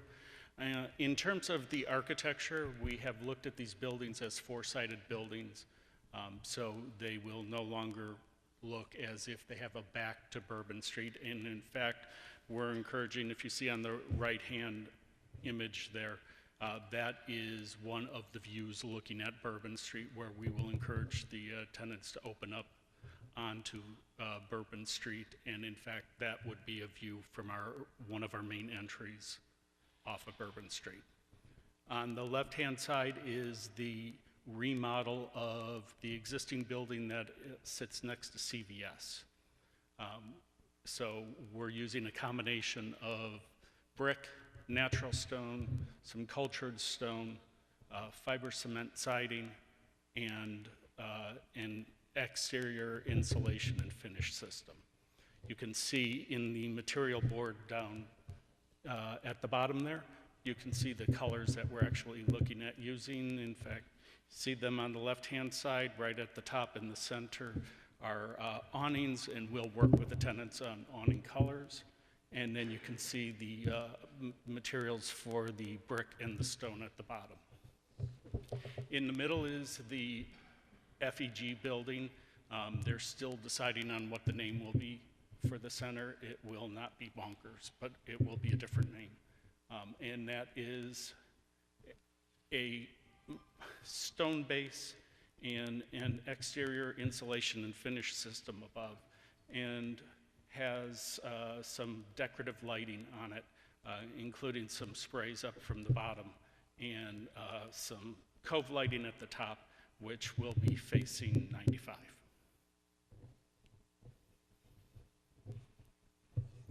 And I think that basically concludes the presentation, and we would be available for questions. Thank you. Is there anybody here this evening that would like to speak in support of this application? Anybody here that would like to speak in support of this application? Is there anybody, come on up. Please just state your name and address for the record, please. Rhonda 07 Larrabee Terrace. I've lived in Peabody very long time. And I remember when this was a very, very active plaza. I remember when it was Save More and Markowski's Bakery and Jefferson Drug and so forth. And it's really just become a blight on the city. There's nothing there. Now, I know there's concerns about traffic. Listen, nothing's going to change the traffic on Lowell Street. I mean, it is what it is, and that isn't going to change. But this seems to me to be a real positive move for the citizens overall, and certainly that part. Always when you do these things, there's going to be people, there's going to be abutters that are concerned. Listen, I abut the Northeast Nursery compost heap. I mean, so if there's anyone that understands abutters' issues, I certainly do. But we can't let that focus and, deter a project that would just bring so much more positive, physically, tax-wise, visually, and just revitalize that whole plaza. Right now, I pass it every day. I live, like I said, Larrabee Terrace. I work just the other side of the plaza. It is just this blight. There's nothing there. And it's only going to get worse, and we're fooling ourselves if we do nothing. Because what do we think? It's just going to stay the way it is? It's just going to get worse. Not that the project is comparable, but I'm sure you all recall when Linfield was trying to do Market Street, and everyone was saying, oh, the traffic's going to be terrible, and it will be horrible, and that's turned out to be a fabulous project for the city of Linfield. So, again, the town of Linfield. I'm not comparing the two, but the types of issues are the same. This is 100% positive. The drawbacks, I believe, can be worked around, and I think it would benefit the city to make the change. Thank you. Is there anybody else who would like to speak in support of this application? Mr. Mayor. Thank you, Mr. President. Again, good evening, councilors.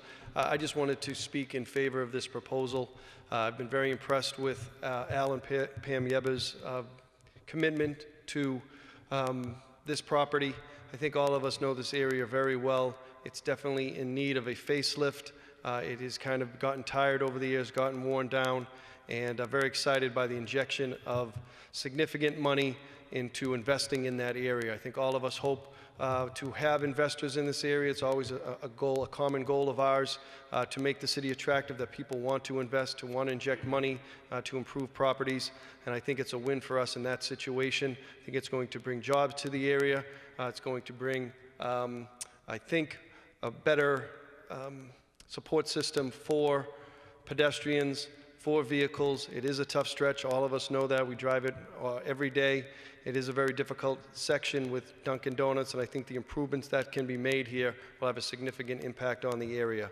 In favor of this proposal, we have a number of strong businesses, strong restaurants in that area, Jade, Toscana's, many others that do a great job, and I think the injection of the millions that will go into this project will have a great effect for everybody. I think the landscaping will be significantly improved, and just the whole area from a aesthetics point of view will be much more pleasing for the eye, and hopefully even generate future investment in that area, which is always our hope. So I did want to speak in support of the project. Thank you, Mr. President. Thank you, Mr. Mayor. Would anybody else like to speak in support of this application? Anybody else to speak in? Mr. Donovan. For the record, my name's Russell Donovan. I live on 12 Quill Road in South Peabody. I support the project, but I have some concerns. Listening to the developer, he talked about turn right only. Well, I live in South Peabody. I have to take a left. Otherwise, you're going to send me up to Route 1. So I'd like the developer to explain to us, do I have access to Bourbon Street to go to the lights to take a left? Because right turn only doesn't get me there, so I won't be supporting it in the sense of being a customer because I can't get home. Turn right only doesn't get me home. Yeah, but they got shrubbery. Sir, Mr. Donovan, if we'll address those. Okay. Do you have any other comments? No, I'm just concerned about the traffic. We all know Lowell Street and that stoplight down there with the development, so that my traffic is concerned, and right turn only is a problem for me. Thank you. Thank you, Mr. Donovan. Would anybody else like to speak in support of this application? Anybody else like to speak in support? Would anybody like to speak in opposition to this application? Good evening. My name is Tom Delaney. I'm an attorney. I practice law in Salem at 27 Congress Street. I'm pleased to be here this evening representing Jim Diagikas and also Kenny Lung. For those of you who don't know Jim and Kenny, they and their families have been involved in this particular property and its vicinity for 25 years. Jim now owns a building. If you were to stand on Lowell Street and look to the back left property, there's a building that has a barber shop. It has Jim's business, a restaurant supply business. It has a nail salon. It has other businesses, a beauty salon there. Kenny's family for 25 years has run the Jade restaurant, which is at 2 Bourbon Street. Jim is at 6 Bourbon Street. And I'm pleased to tell you that while I speak in opposition, I have every reason to believe that with a reasonable approach to addressing some of our concerns, that this project can be successful. I'm pleased to tell you that both of my clients fully support the concept of developing this land. We agree with all of the sentiments, including the sentiments of the mayor and other residents, that this property should be improved. But as we address that issue, we'd like to keep in mind that, especially with respect to a special permit, that the process cannot involve substantial detriment to those who reside and who do business in the vicinity.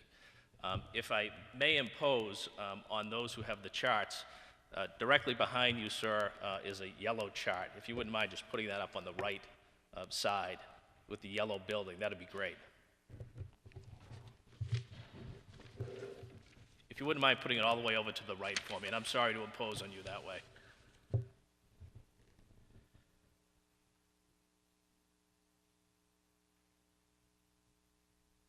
The major concern that we have is what this project does to those properties that are situated at the back end of the project.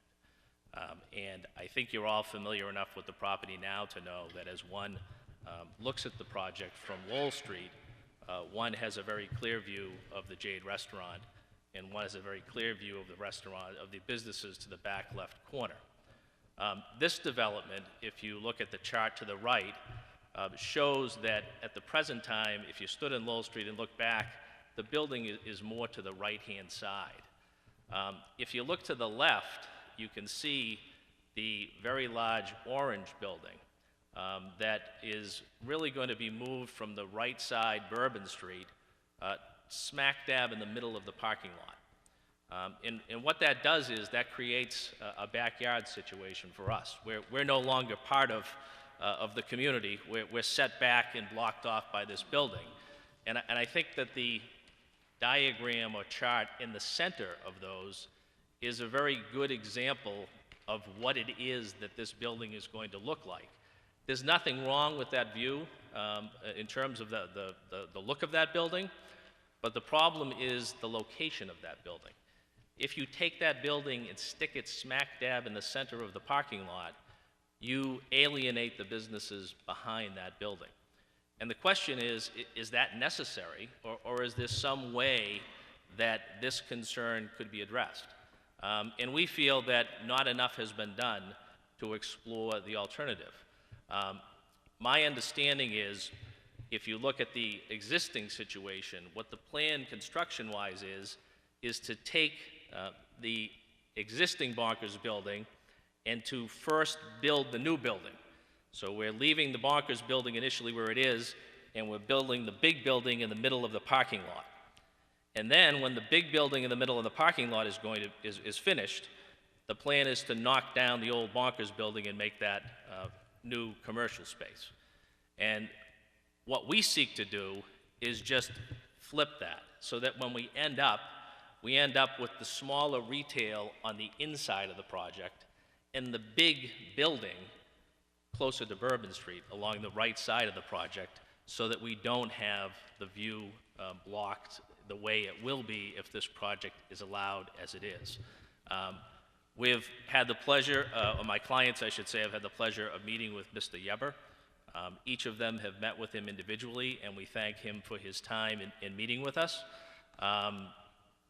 Unfortunately, our meetings to date have not progressed to the point where our concern is satisfied, but we do look forward to continuing to work with Mr. Yeber and his team in an effort to try to ameliorate the concern that we have, which is going to very much affect businesses that have been in town for a long time. And we think there's a very cost-effective way to address the concerns that we have. The second concern that I'd like to focus your attention on is the buffer that's going to run more down the middle of the parking lot. I think this concern is much easier to address. The concern is that the plan calls for some trees to run down through the center of the parking lot, and we also have a vision restriction or vision concern with respect to those trees. Again, I think that's something that we can work on. In terms of the deliberations of this board, I'd suggest to you that it would be inappropriate to issue a special permit based upon the plan as it presently stands. This project is not similar in size to the project that, what is on the ground now. The building that we're speaking of is significantly larger than what is there. There is no similarity with regard to the intensity of usage. We all know that when you build a bigger building, there is going to be more use, and I think we all would expect that if this property is developed the way it will be developed, there will be more use. And so those issues need to be considered, or I suggest should be considered by the City Council. There are other concerns that my clients have that don't go to the heart of our concerns, but I think it's important for the board to consider these issues as you decide what to do tonight. And when I say they don't go to the heart of our concerns, what I mean is I have every reason to believe that if our major concern, which is not having the building smack dab in the middle of the parking lot, is addressed, that the other concerns can be worked on in a reasonable way. Our first concern relates to setbacks. This is what I would suggest is a corner lot in the city of Peabody. And as a corner lot, there is, from what I understand, a longstanding history in this city of the city relying on an Appendix 9B that tells us what is a front line and what is a side setback. And my understanding is, based upon Appendix 9B, that the Lowell Street lot line is a front setback, and that the Bourbon Street lot line is a front setback, and that the northerly line, that being the line closest to the highway, is a side setback, and that the line closest to the Jade Restaurant, that I would describe as being at the back of the lot, is, of no surprise, a rear setback. With respect to the plans that have been submitted, the setback contemplates, mistakenly, that what should be a rear setback is mischaracterized as a side setback. That's done for a reason, because there's a difference, as you all well know. And there's a difference between a 40-foot requirement and a 50-foot requirement. And as this plan stands now, it does not meet the dimensional requirements of the city ordinance. And as you well know, the plan must meet the dimensional requirements in order to be eligible for a special permit. We also suggest that as you deliberate tonight, the landscaping plan is not in conformity to the city ordinances. There's a specific request that that be amended in some fashion by you this evening. What I'd suggest is that 10% of the area should be landscaped, only 5% is. You've heard that there's different buffer lengths that are required that aren't there. There's parking spaces that aren't supposed to run more than 15 lengths linearly in terms of parking spaces, and they go well beyond that. So there are many issues that before approval should be granted, should be addressed. Finally, we have a concern that's not directly relevant to your deliberations, but is important to consider in the overall scheme of how this process is going to go. My clients have the right of way. They have an easement that allows them to travel from the rear of the property along the side closest to the highway to access Lowell Street. We have reviewed the plans that have been submitted and that you've been asked to act upon tonight, and those plans invade the established easement, and those plans restrict my client's right to use an easement that they have properly acquired. So there are all sorts of issues that need to be discussed and fortunately can be discussed, but given the status of where we are tonight, I'd suggest that the most appropriate thing would be to continue the matter and to allow my clients more time to work with the developer to see if the concerns that we have can be ameliorated so that this project, which looks ultimately to be a lovely project, can go forward. Thank you. Is there anybody else here this evening that would like to speak in opposition? Mr. Donovan. Yes, again, it's not in opposition, but I'm sure the city council, a lot of you are veterans here. Remember when the fencing was put up in the back side of Bonkers and closed, the people used to drive through there to go to the restaurant behind it. So I don't know if that fence is going to stay, or is it coming down, or is it their fence, or is it the other property owner's fence? Okay, because that affected the traffic on that property quite a bit. Thank you. Thank you, Mr. Donovan. Is there anybody else here that would like to speak in opposition? Anybody else who would like to speak in opposition? Seeing none, Councilor Sasslaw. Thank you. I'm going to talk a little bit about the history and what led us to here today, and then I'm going to try and answer some of the objections that have been brought up by the attorney. But I do also expect that Mr. Yeba might want to come up and address some of the concerns that were also brought up. They purchased this property in approximately November of 2013. I took office in November 2013. I took office in January of 2014, and upon taking office, the Yebas did reach out to me, and as we sit here today, approximately 2.25 years later, after many, many meetings, both with them, the neighbors, the community, I feel good about the project for a number of reasons. The first reason why I feel good is because every time I picked up the phone, Al and Pam Yeb have answered it.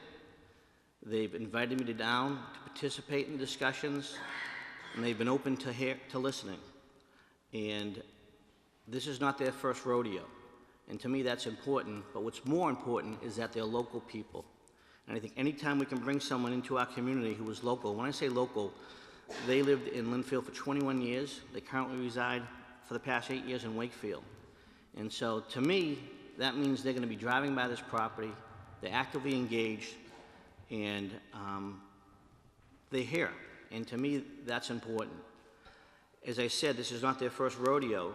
Many of you are familiar with LL Bean up in Freeport, Maine, and they did Freeport Village Station, and they still are adding to that as we sit here today. And that's been tremendous success up there. And I'm not going to go over their bios, but let me just say that between developing Freeport, Puerto Rico, and many other activities, and the research I've done, it's been proven to me that they've added successful properties, and they've been a good partner in the communities that they've developed in. As you know, and was stated by a previous speaker, this property is blighted. We know it. It needs to be developed. It's long overdue. Unfortunately, we had a previous owner, Ray Bilodeau, who actually was the owner of Bonkers, who owned the property. He's the one who put up the guardrail that you're talking about. And when he did that, I lived there. I spoke to a former councilor. It was a very, very precarious move. But he did it because of some business in the back. But it really, we talk about inclusivity and not locking people out. And I know we're talking about a commercial piece of property, but it really got the dander up of the community. And that has come down. And then, as I said, the Yebas came in, they purchased the property. Let me just back up and just kind of, for layman's terms, just talk about the traffic suggestions that I make, that I've requested, along, in addition to Captain Richards, who is here tonight. We've worked together, just for the public and to kind of put it in layman's terms. What we're talking about is we do want you to be able to get home rest. We want you to be able to shop and get home. And let me explain to you how we're going to do that. So we're going to talk about Bonkers Plaza itself. When you leave the plaza right now, you can take a left, you can take a right. Unfortunately, taking a left leads to accidents. And the reason why is this. When you are parked in front of Dunkin' Donuts on Louisville Street, intersecting with Bourbon Street, That goes from 1 lane to 2 lanes. And here's the problem, is that as people are waving to go, there's blind spots, and those blind spots lead to accidents. So what we want you to do is we'd like you to be able to exit via Bourbon Street at those lights and take a left and go back to South Peabody. We want people to exit the plaza just taking a right. The other major issue is when you come off of Route 1. This area is notoriously dangerous. I get calls frequently on it. I know other councils do. And that's coming off of Route 1 or coming from West Peabody under Route 1 past the former Hess gas station, now known as Speedway. And here's the problem. The problem is that we all know it's 2 lanes. Then all of a sudden, you can take a left into Bonkers, which we want to eliminate. But you can take a left into Bonkers, and then it juts out to 1 lane, and it goes back to 2 lanes right before Bourbon Street. The markings are crazy. The signage is there in front of the overpass before 95. People are confused. They don't pay attention. They don't listen. So what we like to do is, by not having a left into Bonkers, but having to go up to Bourbon Street to take a left into the Bonkers Plaza, we can start to put those arrows painted on the street, 4, 5, 6, 7 of them, so that people know if you're on the left-hand lane, you're going to take a left on the Bourbon Street. If not, get over in the right-hand lane. I have this one, I have a family that calls me continually about it, and there's just nothing I can do. That being said, I've expressed this strongly to the Yebbers and their traffic engineer.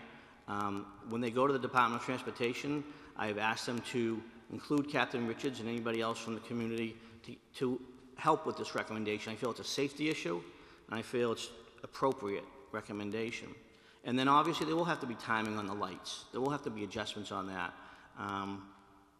Just as when people go from downtown, when they come from going west, that light has had problems in the past.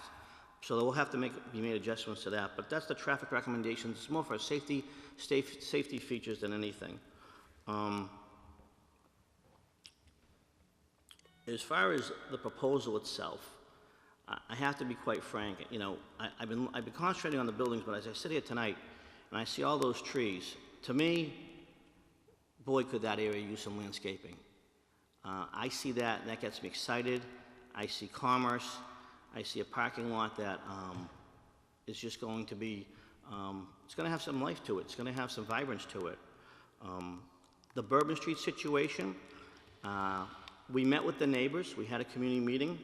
I think we've done a good job of reaching out to the community. There was an article on the front page of Salem Evening News in late March, and then we had a neighborhood meeting on April 5th. At that neighborhood meeting, which was well attended, I know Council Walsh was there, Council Charest, and the mayor was there. We had about 30 some odd residents, and they had concerns.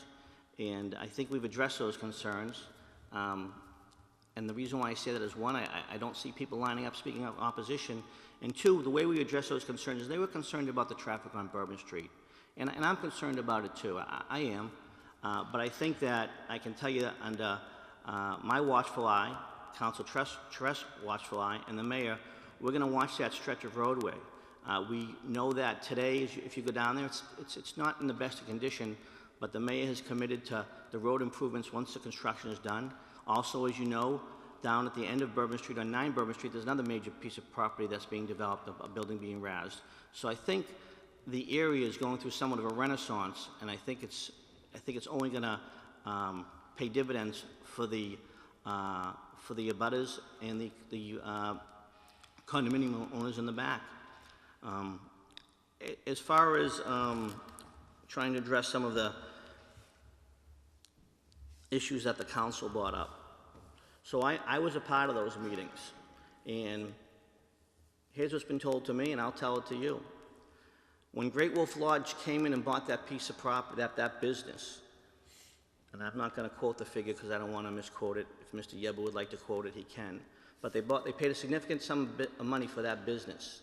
They've gone into that business as we sit here today. They've refurbished it. They've cleaned it up. They've invested in the machinery, the games. They put in some electronic bowling alleys. If you go in there today, it's a totally different place. As a matter of fact, I know Mr. Diangikas even commented about the fact of that. You go there on a weekend, there's some business there now. There's some activity. And that's a good thing. But that being said, as any good business owner, if they've built up all this goodwill, they don't want to shut it down. They want to keep the ball rolling. So that's why they want the building to be built next door. And I can appreciate the councilor's verbiage of smack dab in the middle of the parking lot, but it's not going to be that way. It's going to be built. They're going to knock down the existing bunkers, and they're going to build another building. It's going to be appropriate. I don't think it's going to be an eyesore. I think is there going to be some changes? Absolutely. But I'm not concerned about a brand new facility being built, an existing business being moved over, razzing that current building, and building a brand new, fresh building. I think that's the way it has to happen, and you know, it's unfortunate, but you know, I can't really touch that piece of it. But that's the way it's been explained to me, and for that reason, I think you'll probably hear that's what's happening. That's why the flip can't happen. You know, and I've spoken to many residents about the situation. I'm not really. I don't believe Mr. D'Angicas' property visibility from Lowell Street is going to be impacted at all. And as far as the Jade goes, you know, in talking to residents, the first thing they say to me is, isn't he going to get more business with the activity that goes down there? I'm not talking one person, two people, three, four people have said that to me. I didn't plant those seeds. They said that to me. I wasn't even thinking about that. I'm thinking about the layout, and to me, I agree with them. I think it's a business opportunity. I don't understand there's no easements that are being taken away, so I don't understand that. There's a right-of-way that's in place. It's not being taken away, so that one went over my head. As I said, as far as the landscaping, I got to tell you, there's not much landscaping there, so you know, anything's an improvement. Lastly, so he purchased this property back in November of 2013 for $5.75 million. When this project is done, it's going to have approximately $15 million invested. That's the type of investment I like to see in this community. That's the type of investment I think the neighbors like to see. That's the type of investment that I think the residents like to see. And when you come off Route 1, and this is a gateway into our city, I want to be proud of a piece of property that comes off of Route 1 that people can say, I drove by that piece of property. Did you see what they're doing in Peabody? And for all those reasons, I'll be supporting this project. Thank you. Thank you, Councilor Sasslaw. Councilor Gould. Thank you, Mr. President. I think it's a wonderful project and great for that area. I drive by there constantly, and it is the worst looking property in the city. But I'd like to see if we can address some of Councilor Delaney's issues on the setbacks. Maybe Councilor Delaney, or through you to Mr. Uber's attorney, maybe we can talk that, if you would, please. Yes. Because if in fact we are violating setbacks, we have to get a okay by the ZBA before we do anything. So can you help with that, please? I absolutely can. We have met with the building commissioner. We had several meetings with him. We talked with him about the language of the bylaw. It is his interpretation that when you have two streets, when you're on a corner lot, then you do not have a rear yard. You have two side yard setbacks. We met with him on more than one occasion. He reviewed these plans, and that is his determination, his interpretation of the ordinance. I would, if I have the opportunity to comment a little bit further, I would like to respond to some of the other comments that were made about issues with respect to the application. Can we stick 1 second with the setbacks before we go further? Sure. Through you, Mr. Chairman, to Community Development, Karen Kennard, please. Ms. Kennard, are you familiar with this setback issue and Mr. Tallarico's determination? I am. I was in the same, I'm sorry, through the chair. I was in the same meetings with Building Commissioner Tallarico when he made the determination of the corner lot having no rear lot, but instead two side lots. So, Councilor Delaney, do you still feel that it violates? She's not Delaney. Can I just correct the situation? Councilor Delaney is for the opposition. I understand. Okay. I'm asking Councilor Delaney, since you and Mr. Uber's attorney, his attorney have stated that. Are you still saying Thank we you, are in Councilor Gold. violation? I am for two reasons. One is a very simple premise of law. If it looks like a duck and quacks like a duck, and this particular property, if you look at it, would seem to have a rear portion of it. The second and more important point is that my understanding, and I've brought copies for everyone, is that the prior zoning ordinance and a concept that was relied upon by the city for decades very much addressed this very situation. It's Appendix 9B. And to the extent that the city wants to vary from its long and storied tradition and do something else, the city takes a risk of someone challenging that determination. That's all. Ma'am, thank you. It is my understanding, and I believe it is in fact the case, that that appendix was intentionally removed in 2011, so it evidences a intention not to follow that previous practice and instead to follow the practice as it has been interpreted by the building commissioner with respect to this particular application. And he is the person that is authorized to make those kinds of interpretations of your ordinance. That's his job. Thank you. Thank you. No further questions at this moment, Mr. President. Thank you. Councilor Garabedian. Thank you, Mr. President. First of all, I want to thank Councilor Sasslaw for the hard work on this project, and for really taking some eyesores in Peabody and making them what they should be, or getting to that point. Just the left turn on Bourbon Street will save a lot. I mean, I go through there every day, and like Councilor Sasslaw, it's a death trap. So just taking that pressure off and taking that left on Bourbon Street instead of just going into the parking lot is going to be a big savior. The other thing is that, I mean, the parking lot looks like a just broken down factory. Every time I drive by it, I say, I mean, what's with this thing? So I'm very impressed, and I like the project, and I'm going to support it, and hopefully we can move forward tonight with it. Thank you. Councilor Charis. Thank you. I was able to attend that meeting that Mr. Councilor Sasslaw put together, and I appreciate that. And many of the neighbors, my constituents and Mr. Saslaw's constituents were there, and they had a lot of concerns. They had a lot of questions. And I got to tell you that the time was taken and answer every single question. And as every question was answered, they all were supportive of this project, because what they look out their windows at is not what they like. I didn't know of the Great Wood Lodge or whatever that company is. I still can't get the name straight half the time. But I did ask people, and everyone I've spoke to said, oh my God, you're having that come to Peabody? It's such a well-run establishment, a family-oriented business, that Peabody's lucky to get that business, which would be the new Bonkers, here in Peabody. I met with the plaintiffs, the petitioners, and the renderings they show. I know there's certain trees that, you know, just on the pictures, just for decoration. It's not exactly the landscape will be there, but I know what I saw of the other properties. It's beautiful. I haven't been in Peabody very long, only 27 years. And I just saw that property go downhill, downhill, downhill, and I was pleased to see that somebody bought it, paid a lot of money for it, and continued to put more money into it. And I was very pleased of the neighbors, time after time, and speaking to them on other issues, other projects. And they've told me that they've gone in there and saw the petitioners throughout the weeks later. It was always welcomed and answered their questions. That is a landlord that we want here in Peabody. Thank you. Councilor Manning Martin. Thank you, Mr. Chairman.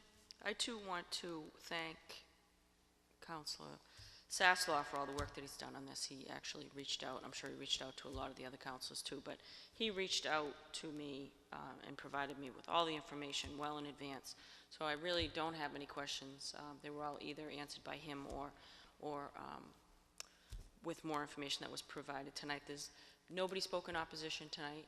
Mr. Donovan simply wanted to know if he went there, he'd be able to get home. So that really doesn't even count as opposition. So no one spoke in opposition. There's no resistance to this project because it's a good project. It's a beautiful project. It's a great asset to the area, and it certainly provides a local desirable need. So I think it's a win for the city. I look forward to it coming to fruition, and certainly a lot of old timers out here tonight. How many times did you hear the word shopping center tonight and not the mall? So this will be a new project. That the mall was once the big project, and so now this will be a nice addition to that area, which is we are in dire need of. So good job, Councilor Sasslaw, and I am in support of this project wholeheartedly. Councilor Turco. Thank you, Mr. President. I also wanted to share my thanks to Councilor Sasslaw for along the way keeping us all informed. Joel and I have become pretty friendly since I got elected on the council, but it seems to be the last 6 months our conversations have strictly revolved around this facility, so hopefully that comes to an end tonight. He did a fabulous job with it. I think it's great for the neighborhood. I saw what Plaza like the Stonewood Plaza did for South Peabody. The only thing I do disagree with Councilor Sasslaw on is he said that is the gateway to Peabody, and I think Ward 1 is the gateway to Peabody. I think most of you would agree with me. But again, thank you very much. I think it's a great project, and I look forward to seeing it. Thank you. Other councilors? Councilor Sinowitz. Thank you, Mr. President. So one of the attorneys mentioned, the building's too tall. So I just want to clarify, our zoning in the BR is a 40-foot height. That building is not going over 40 feet? No, the building is within the height limitation. It is in fact no taller than the existing bunkers. It looks large from the picture, but it's the same height as the existing bunkers. Okay. Did you mention something about in the history of that property being a non-conforming use? Yes, when Bonkers was originally approved, it was approved on a special permit. It was not an allowed use, and then that was later changed to make family entertainment allowed by right in the district. Okay. In terms of egress, there's only going to be one egress coming out of Bourbon Street from the plaza? There's not two, there's just one?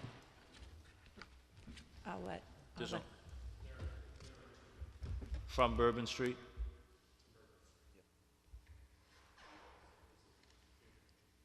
Okay, one in the middle and one on the okay, I get you.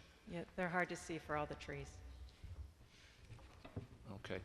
And what is your plan for the signage? You're going to leave the big sign there, and if you're spending $15 million, it is a little tacky. It would be nice to see something a little more eye-pleasing as our gateway. Right. I don't know if the exact final plans for the sign have been finalized.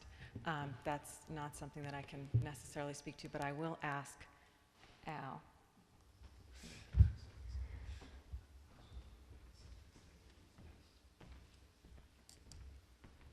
Thank you. So the plan for the sign at Mr. the Yeba, if you current could- time, if you could Alfred just- Yeba. Thank you. Principal at 535 Lowell Street, Peabody, the ownership entity of the shopping center. So our plan for the sign is to do a routine maintenance, paint, cladding, do something to make it look a little bit more up to date. But it basically will be a maintenance item. Okay. And is there two signs on that property, or is it just one? There's another two sign at signs. the We have one, that's the pylon that I think you're talking about that has the Bonkers panel on it. But then there's another sign that's owned by the Rare Properties that's on the corner of Lowell and Bourbon. Okay, so We that's don't not control yours. that. No, that's right. Okay. All right. So, I think it's a great project, and I think it's all been said. Council Sasso, you did a good job on this.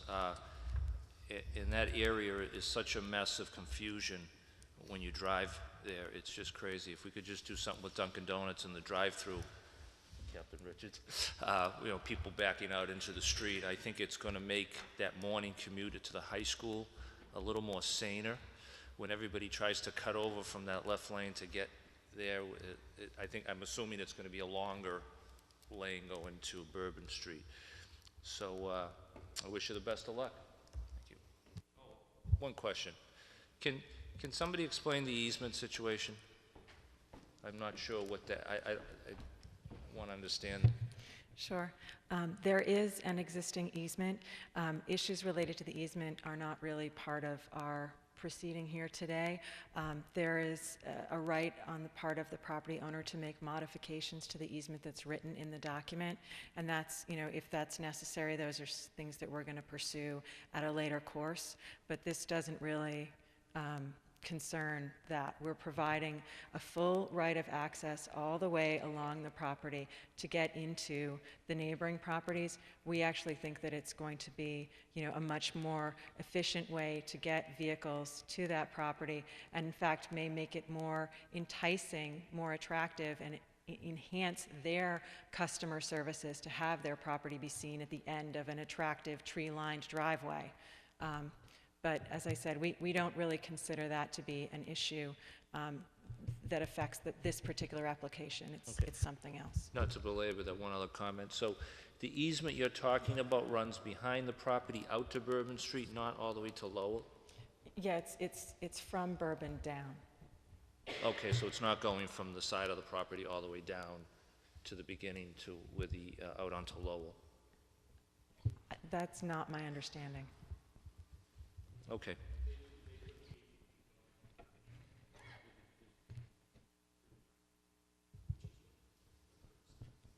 Okay, thank you. Mr. Chairman, may I be recognized on that issue? Attorney Delaney.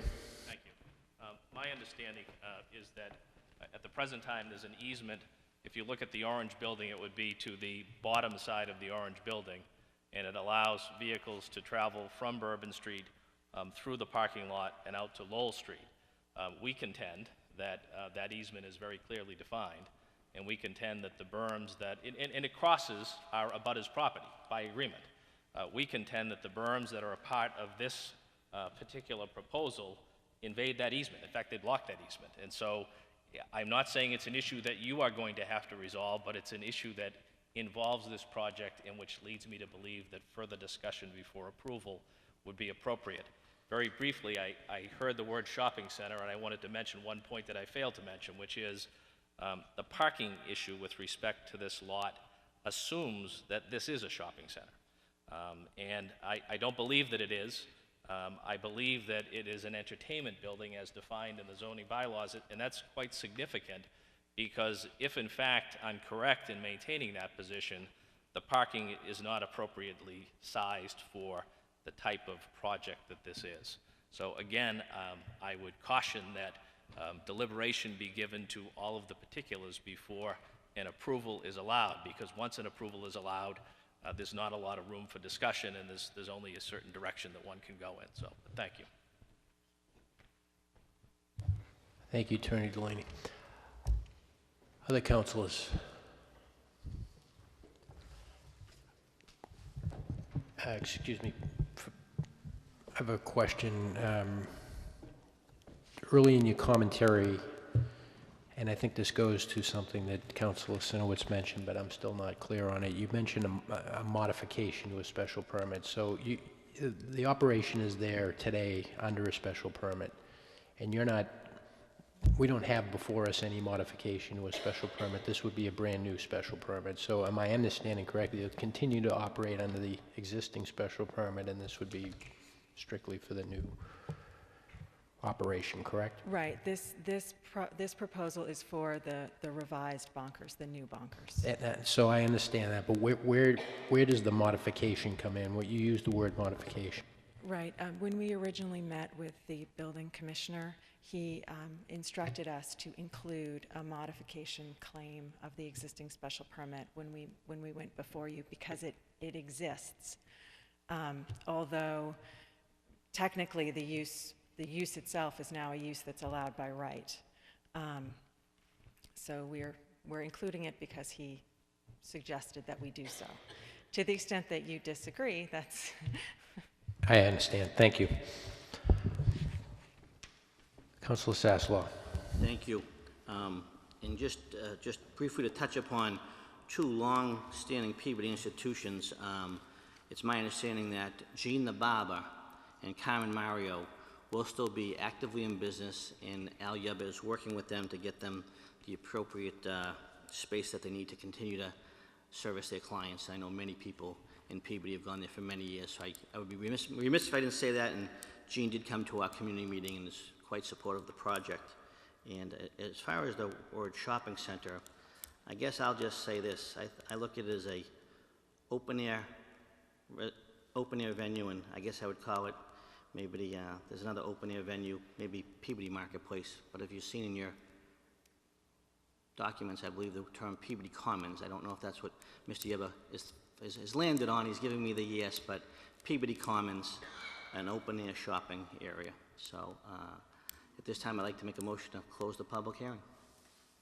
Councilors, you heard the motion. All in favor? Any opposed? It's a vote. Councilor Sasslaw, there was a drawing that I believe is related to this. Is this a late receipt? Yes, it was a late communication last meeting. This week it wouldn't be, but motion received, I'll say the late communication. And what that is, fellow councilors, that was just a map when Dunkin' Donuts went in. That was just to show how Lowell Street did widen to 2 lanes heading west past Bourbon Street. And I thought that was important that people realize that. If there was some question about whether it's 1 lane or 2 lanes, it is 2 lanes. You heard the motion on the late receipt. All in favor? Any opposed? It's a vote. Councilor Sasslaw. Thank you. I'd like to make a motion to approve the application from 535 Lowell Street, Peabody LLC, care of Yeba Realty Ventures, 321 Columbus Avenue, Boston, Mass, for a special permit to alter an existing non-conforming building by demolishing a 25,000 square foot of an existing structure and constructing a new freestanding structure of 30,300 plus square feet that complies with applicable setback requirements with associated parking and landscape improvements at 535 Lowell Street, Peabody, Mass. The applicant is also seeking to waive a portion of the landscaping buffer requirements outlines in Section 10 of the zoning ordinance. The use of property will be a shopping center comprised of mixed use, including but not limited to indoor recreation, family entertainment, retail, pharmacy, bank, office, and a barber shop, which are all allowed uses in the BR zoning district, as filed in accordance with sections 1.5, 6.1, and 15.7 of the Peabody zoning ordinance. So moved. Councilors, you heard the motion. On the motion? Roll call. Councilors Mitsoulas. Yes. Sinowitz. Yes. Walsh. Yes. Manning Martin. Yes. Charist. Yes. Sasslaw. Yes. Turco. Yes. Gravel. Yes. Garabedian. Yes. Gould. Yes. McGinn. Yes. Motion carries 11 to nothing.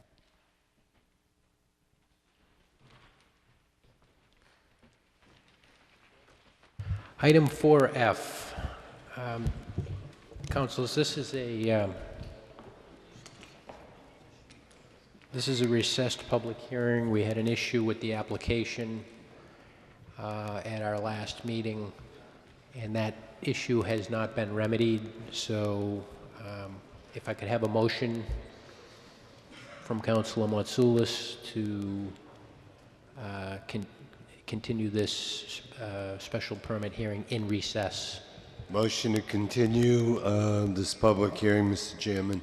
In It's recess. In right. recess. Thank you. You heard the motion. All in favor? Any opposed? It's a vote. Reports of committees. Councilor Sasslaw. We're going to skip that for the moment. We'll go to Councilor Sinowitz, Human Services. Thank you, Mr. President. The Human Services Committee met early this evening. We had a full council here tonight. The first item on the agenda was a motion by Councilor Walsh to our senior center about the feasibility and logistically possible to open on Saturdays. Carolyn Wynn spoke tonight and stated there would probably roughly in the neighborhood $44,000 per year. She did say that she was going to put a survey out in the Tips and Topics newsletter, and that we're going to wait to hear from that survey to get an idea if there's a need for it or a want from the residents. And so I guess it's a report of progress on that one. Thank you, Councilor Sinowitz. Okay. Secondly, there was another item on the agenda about moving the Revolutionary War Monument located at the North Shore Mall to 2 Washington Street. The veterans came out, spoke for it. The veterans agent was here, and his concern was he would preferably like to see a second monument at 2 Washington Street, leave the one there. So there was one motion by Councilor Turco, and that was to request the Department of Public Works go out and look at the feasibility of moving that existing monument to Washington Street and the flagpole to see if it's feasible. So moved. Councilors, you heard the motion. All in favor? Any opposed? Let's vote. Councilor Sinowitz. And lastly, there was a motion made on the original motion was by Councilor Manning to move the Women's Veterans Monument located in front of City Hall over to the adjacent area where all the veterans, other veterans are recognized. And I have to commend Councilor Manning. She did a fabulous job doing that and stating her position. And there was a motion carried unanimously to support moving that motion. So the motion was to move the woman's monument over to the other side. So moved. Councilors, you heard the motion. All in favor? Any opposed? It's a vote. That's it, Mr. President. Thank you. Thank you, Councilor Sinowitz. Mr. President, if I may, Councilor under suspension of rules, we have firefighter John Soers. He's been here all night. I'd like to receive and approve. I'd like to receive and approve item 8F, a boot drive for muscular dystrophy. If I could, John, would you like to speak on behalf of that, please?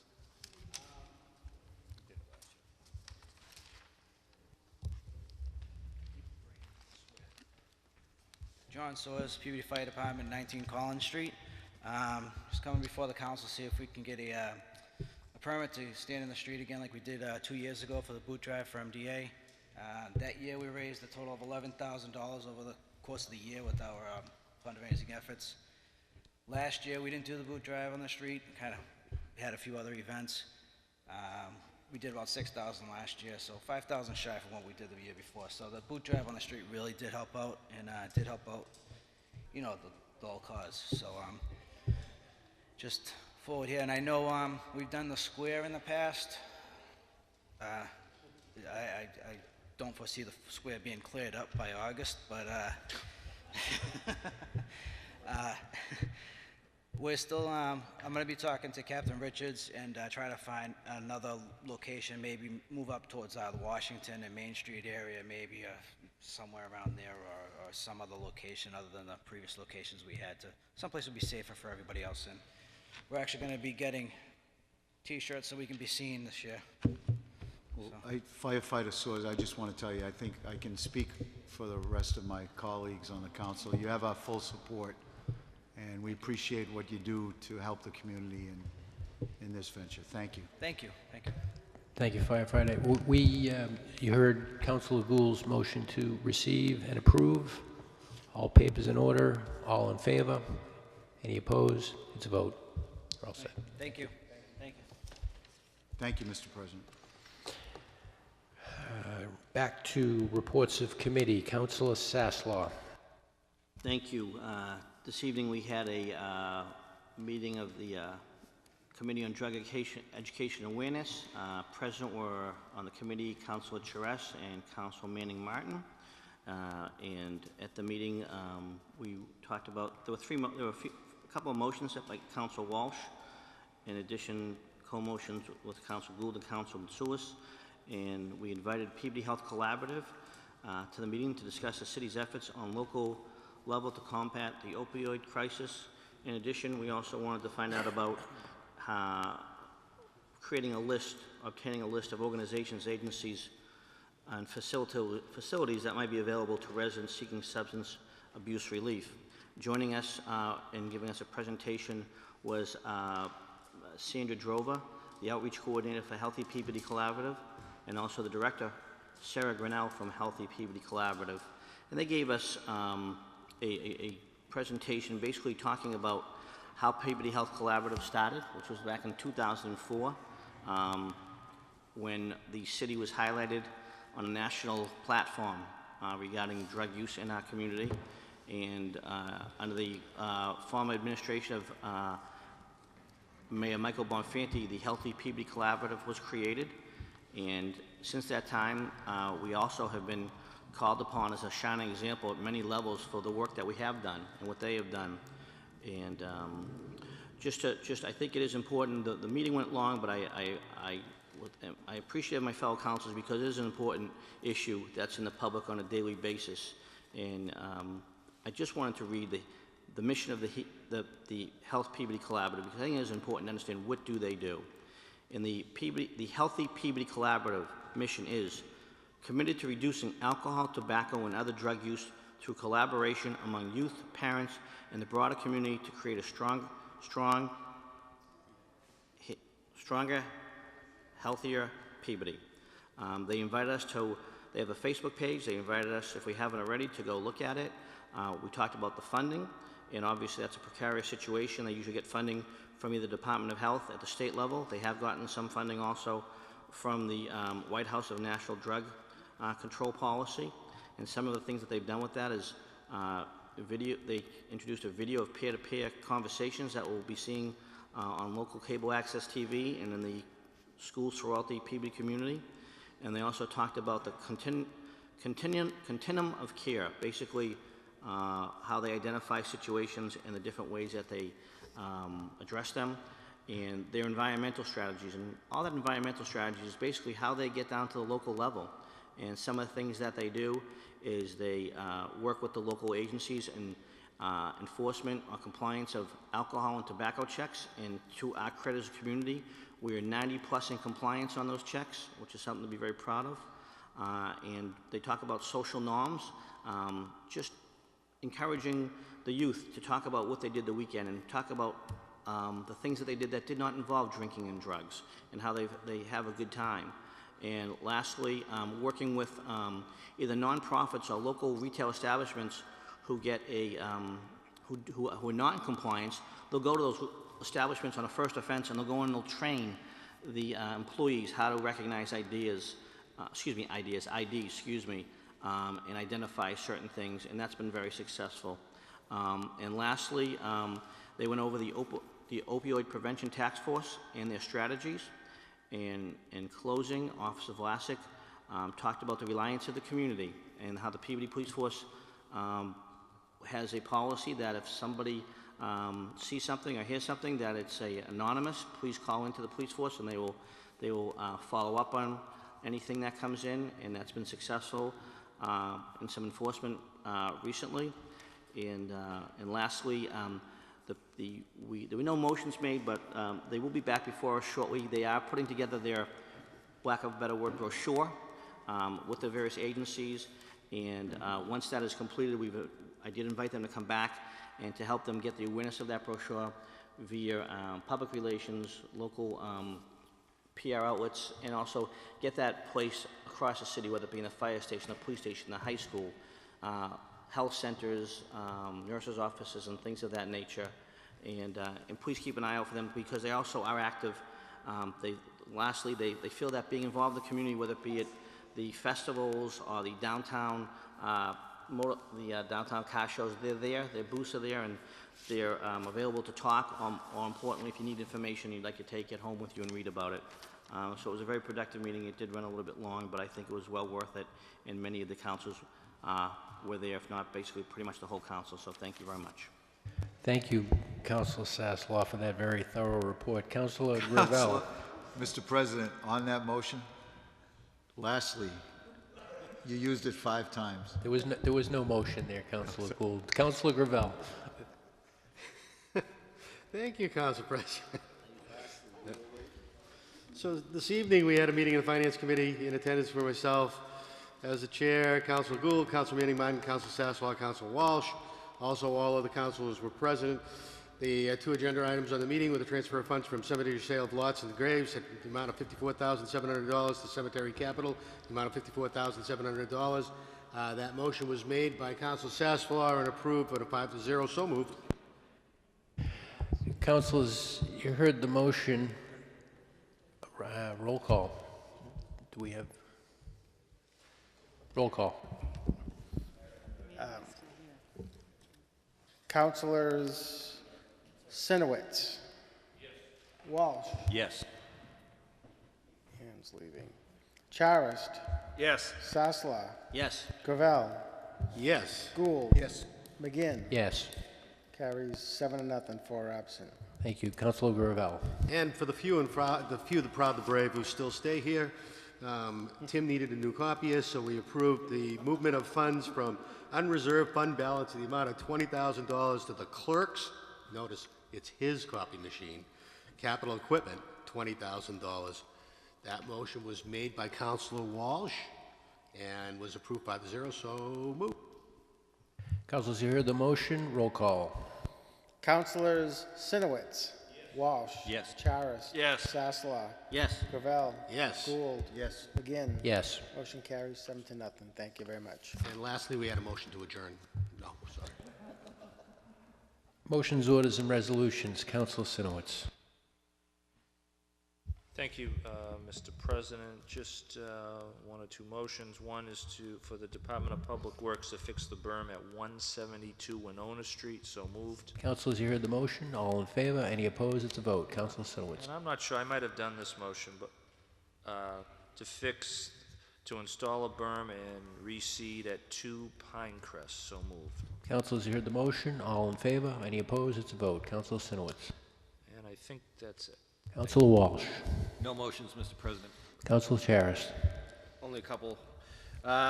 Motion to Public Works to put up a sign for caution of children at 10 Long Street at the corner of Page and Long Street. So move. Councilors, you heard the motion. All in favor? Any opposed? It's a vote. Councilor Charis. A motion for a co-motion with my councilor, John Turco of Ward 1, to have the Forest Department trim the tree by the batting cages of the James Street Park.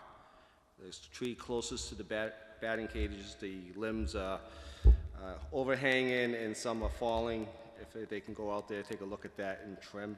That's at the James Street Park, closest to the batting cages and concession stand. Councilors, you heard the motion. All in favor? Any opposed? It's a vote. Councilor Charis. That's it for tonight. Thank you, Councilor Charis. Councilor Sasslaw. Thank you. Under suspension of rules, motion to receive item 8C. You heard the motion. All in favor? Any opposed? It's a vote. And also receive item 8G and 8L. 8G, are we referring that to 4C? Mm-hmm. And 8L also to 4C. Councilors, you heard the motion. All in favor? Any opposed? It's a vote.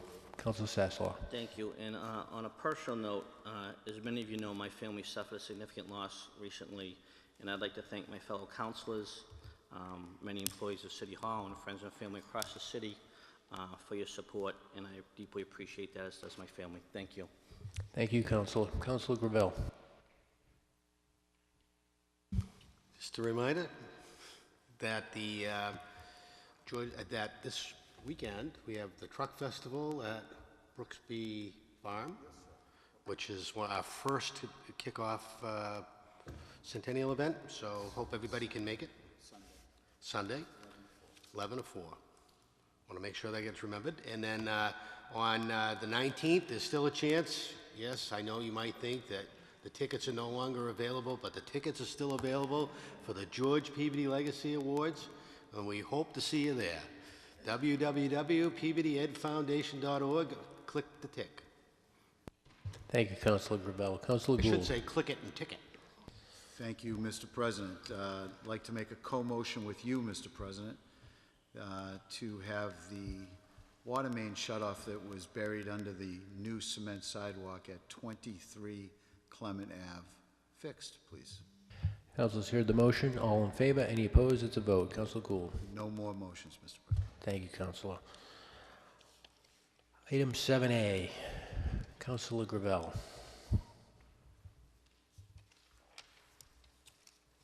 I'm looking for my Anybody have, copy. everybody have I'm out of 7A in order. their hands? Councilor Walsh.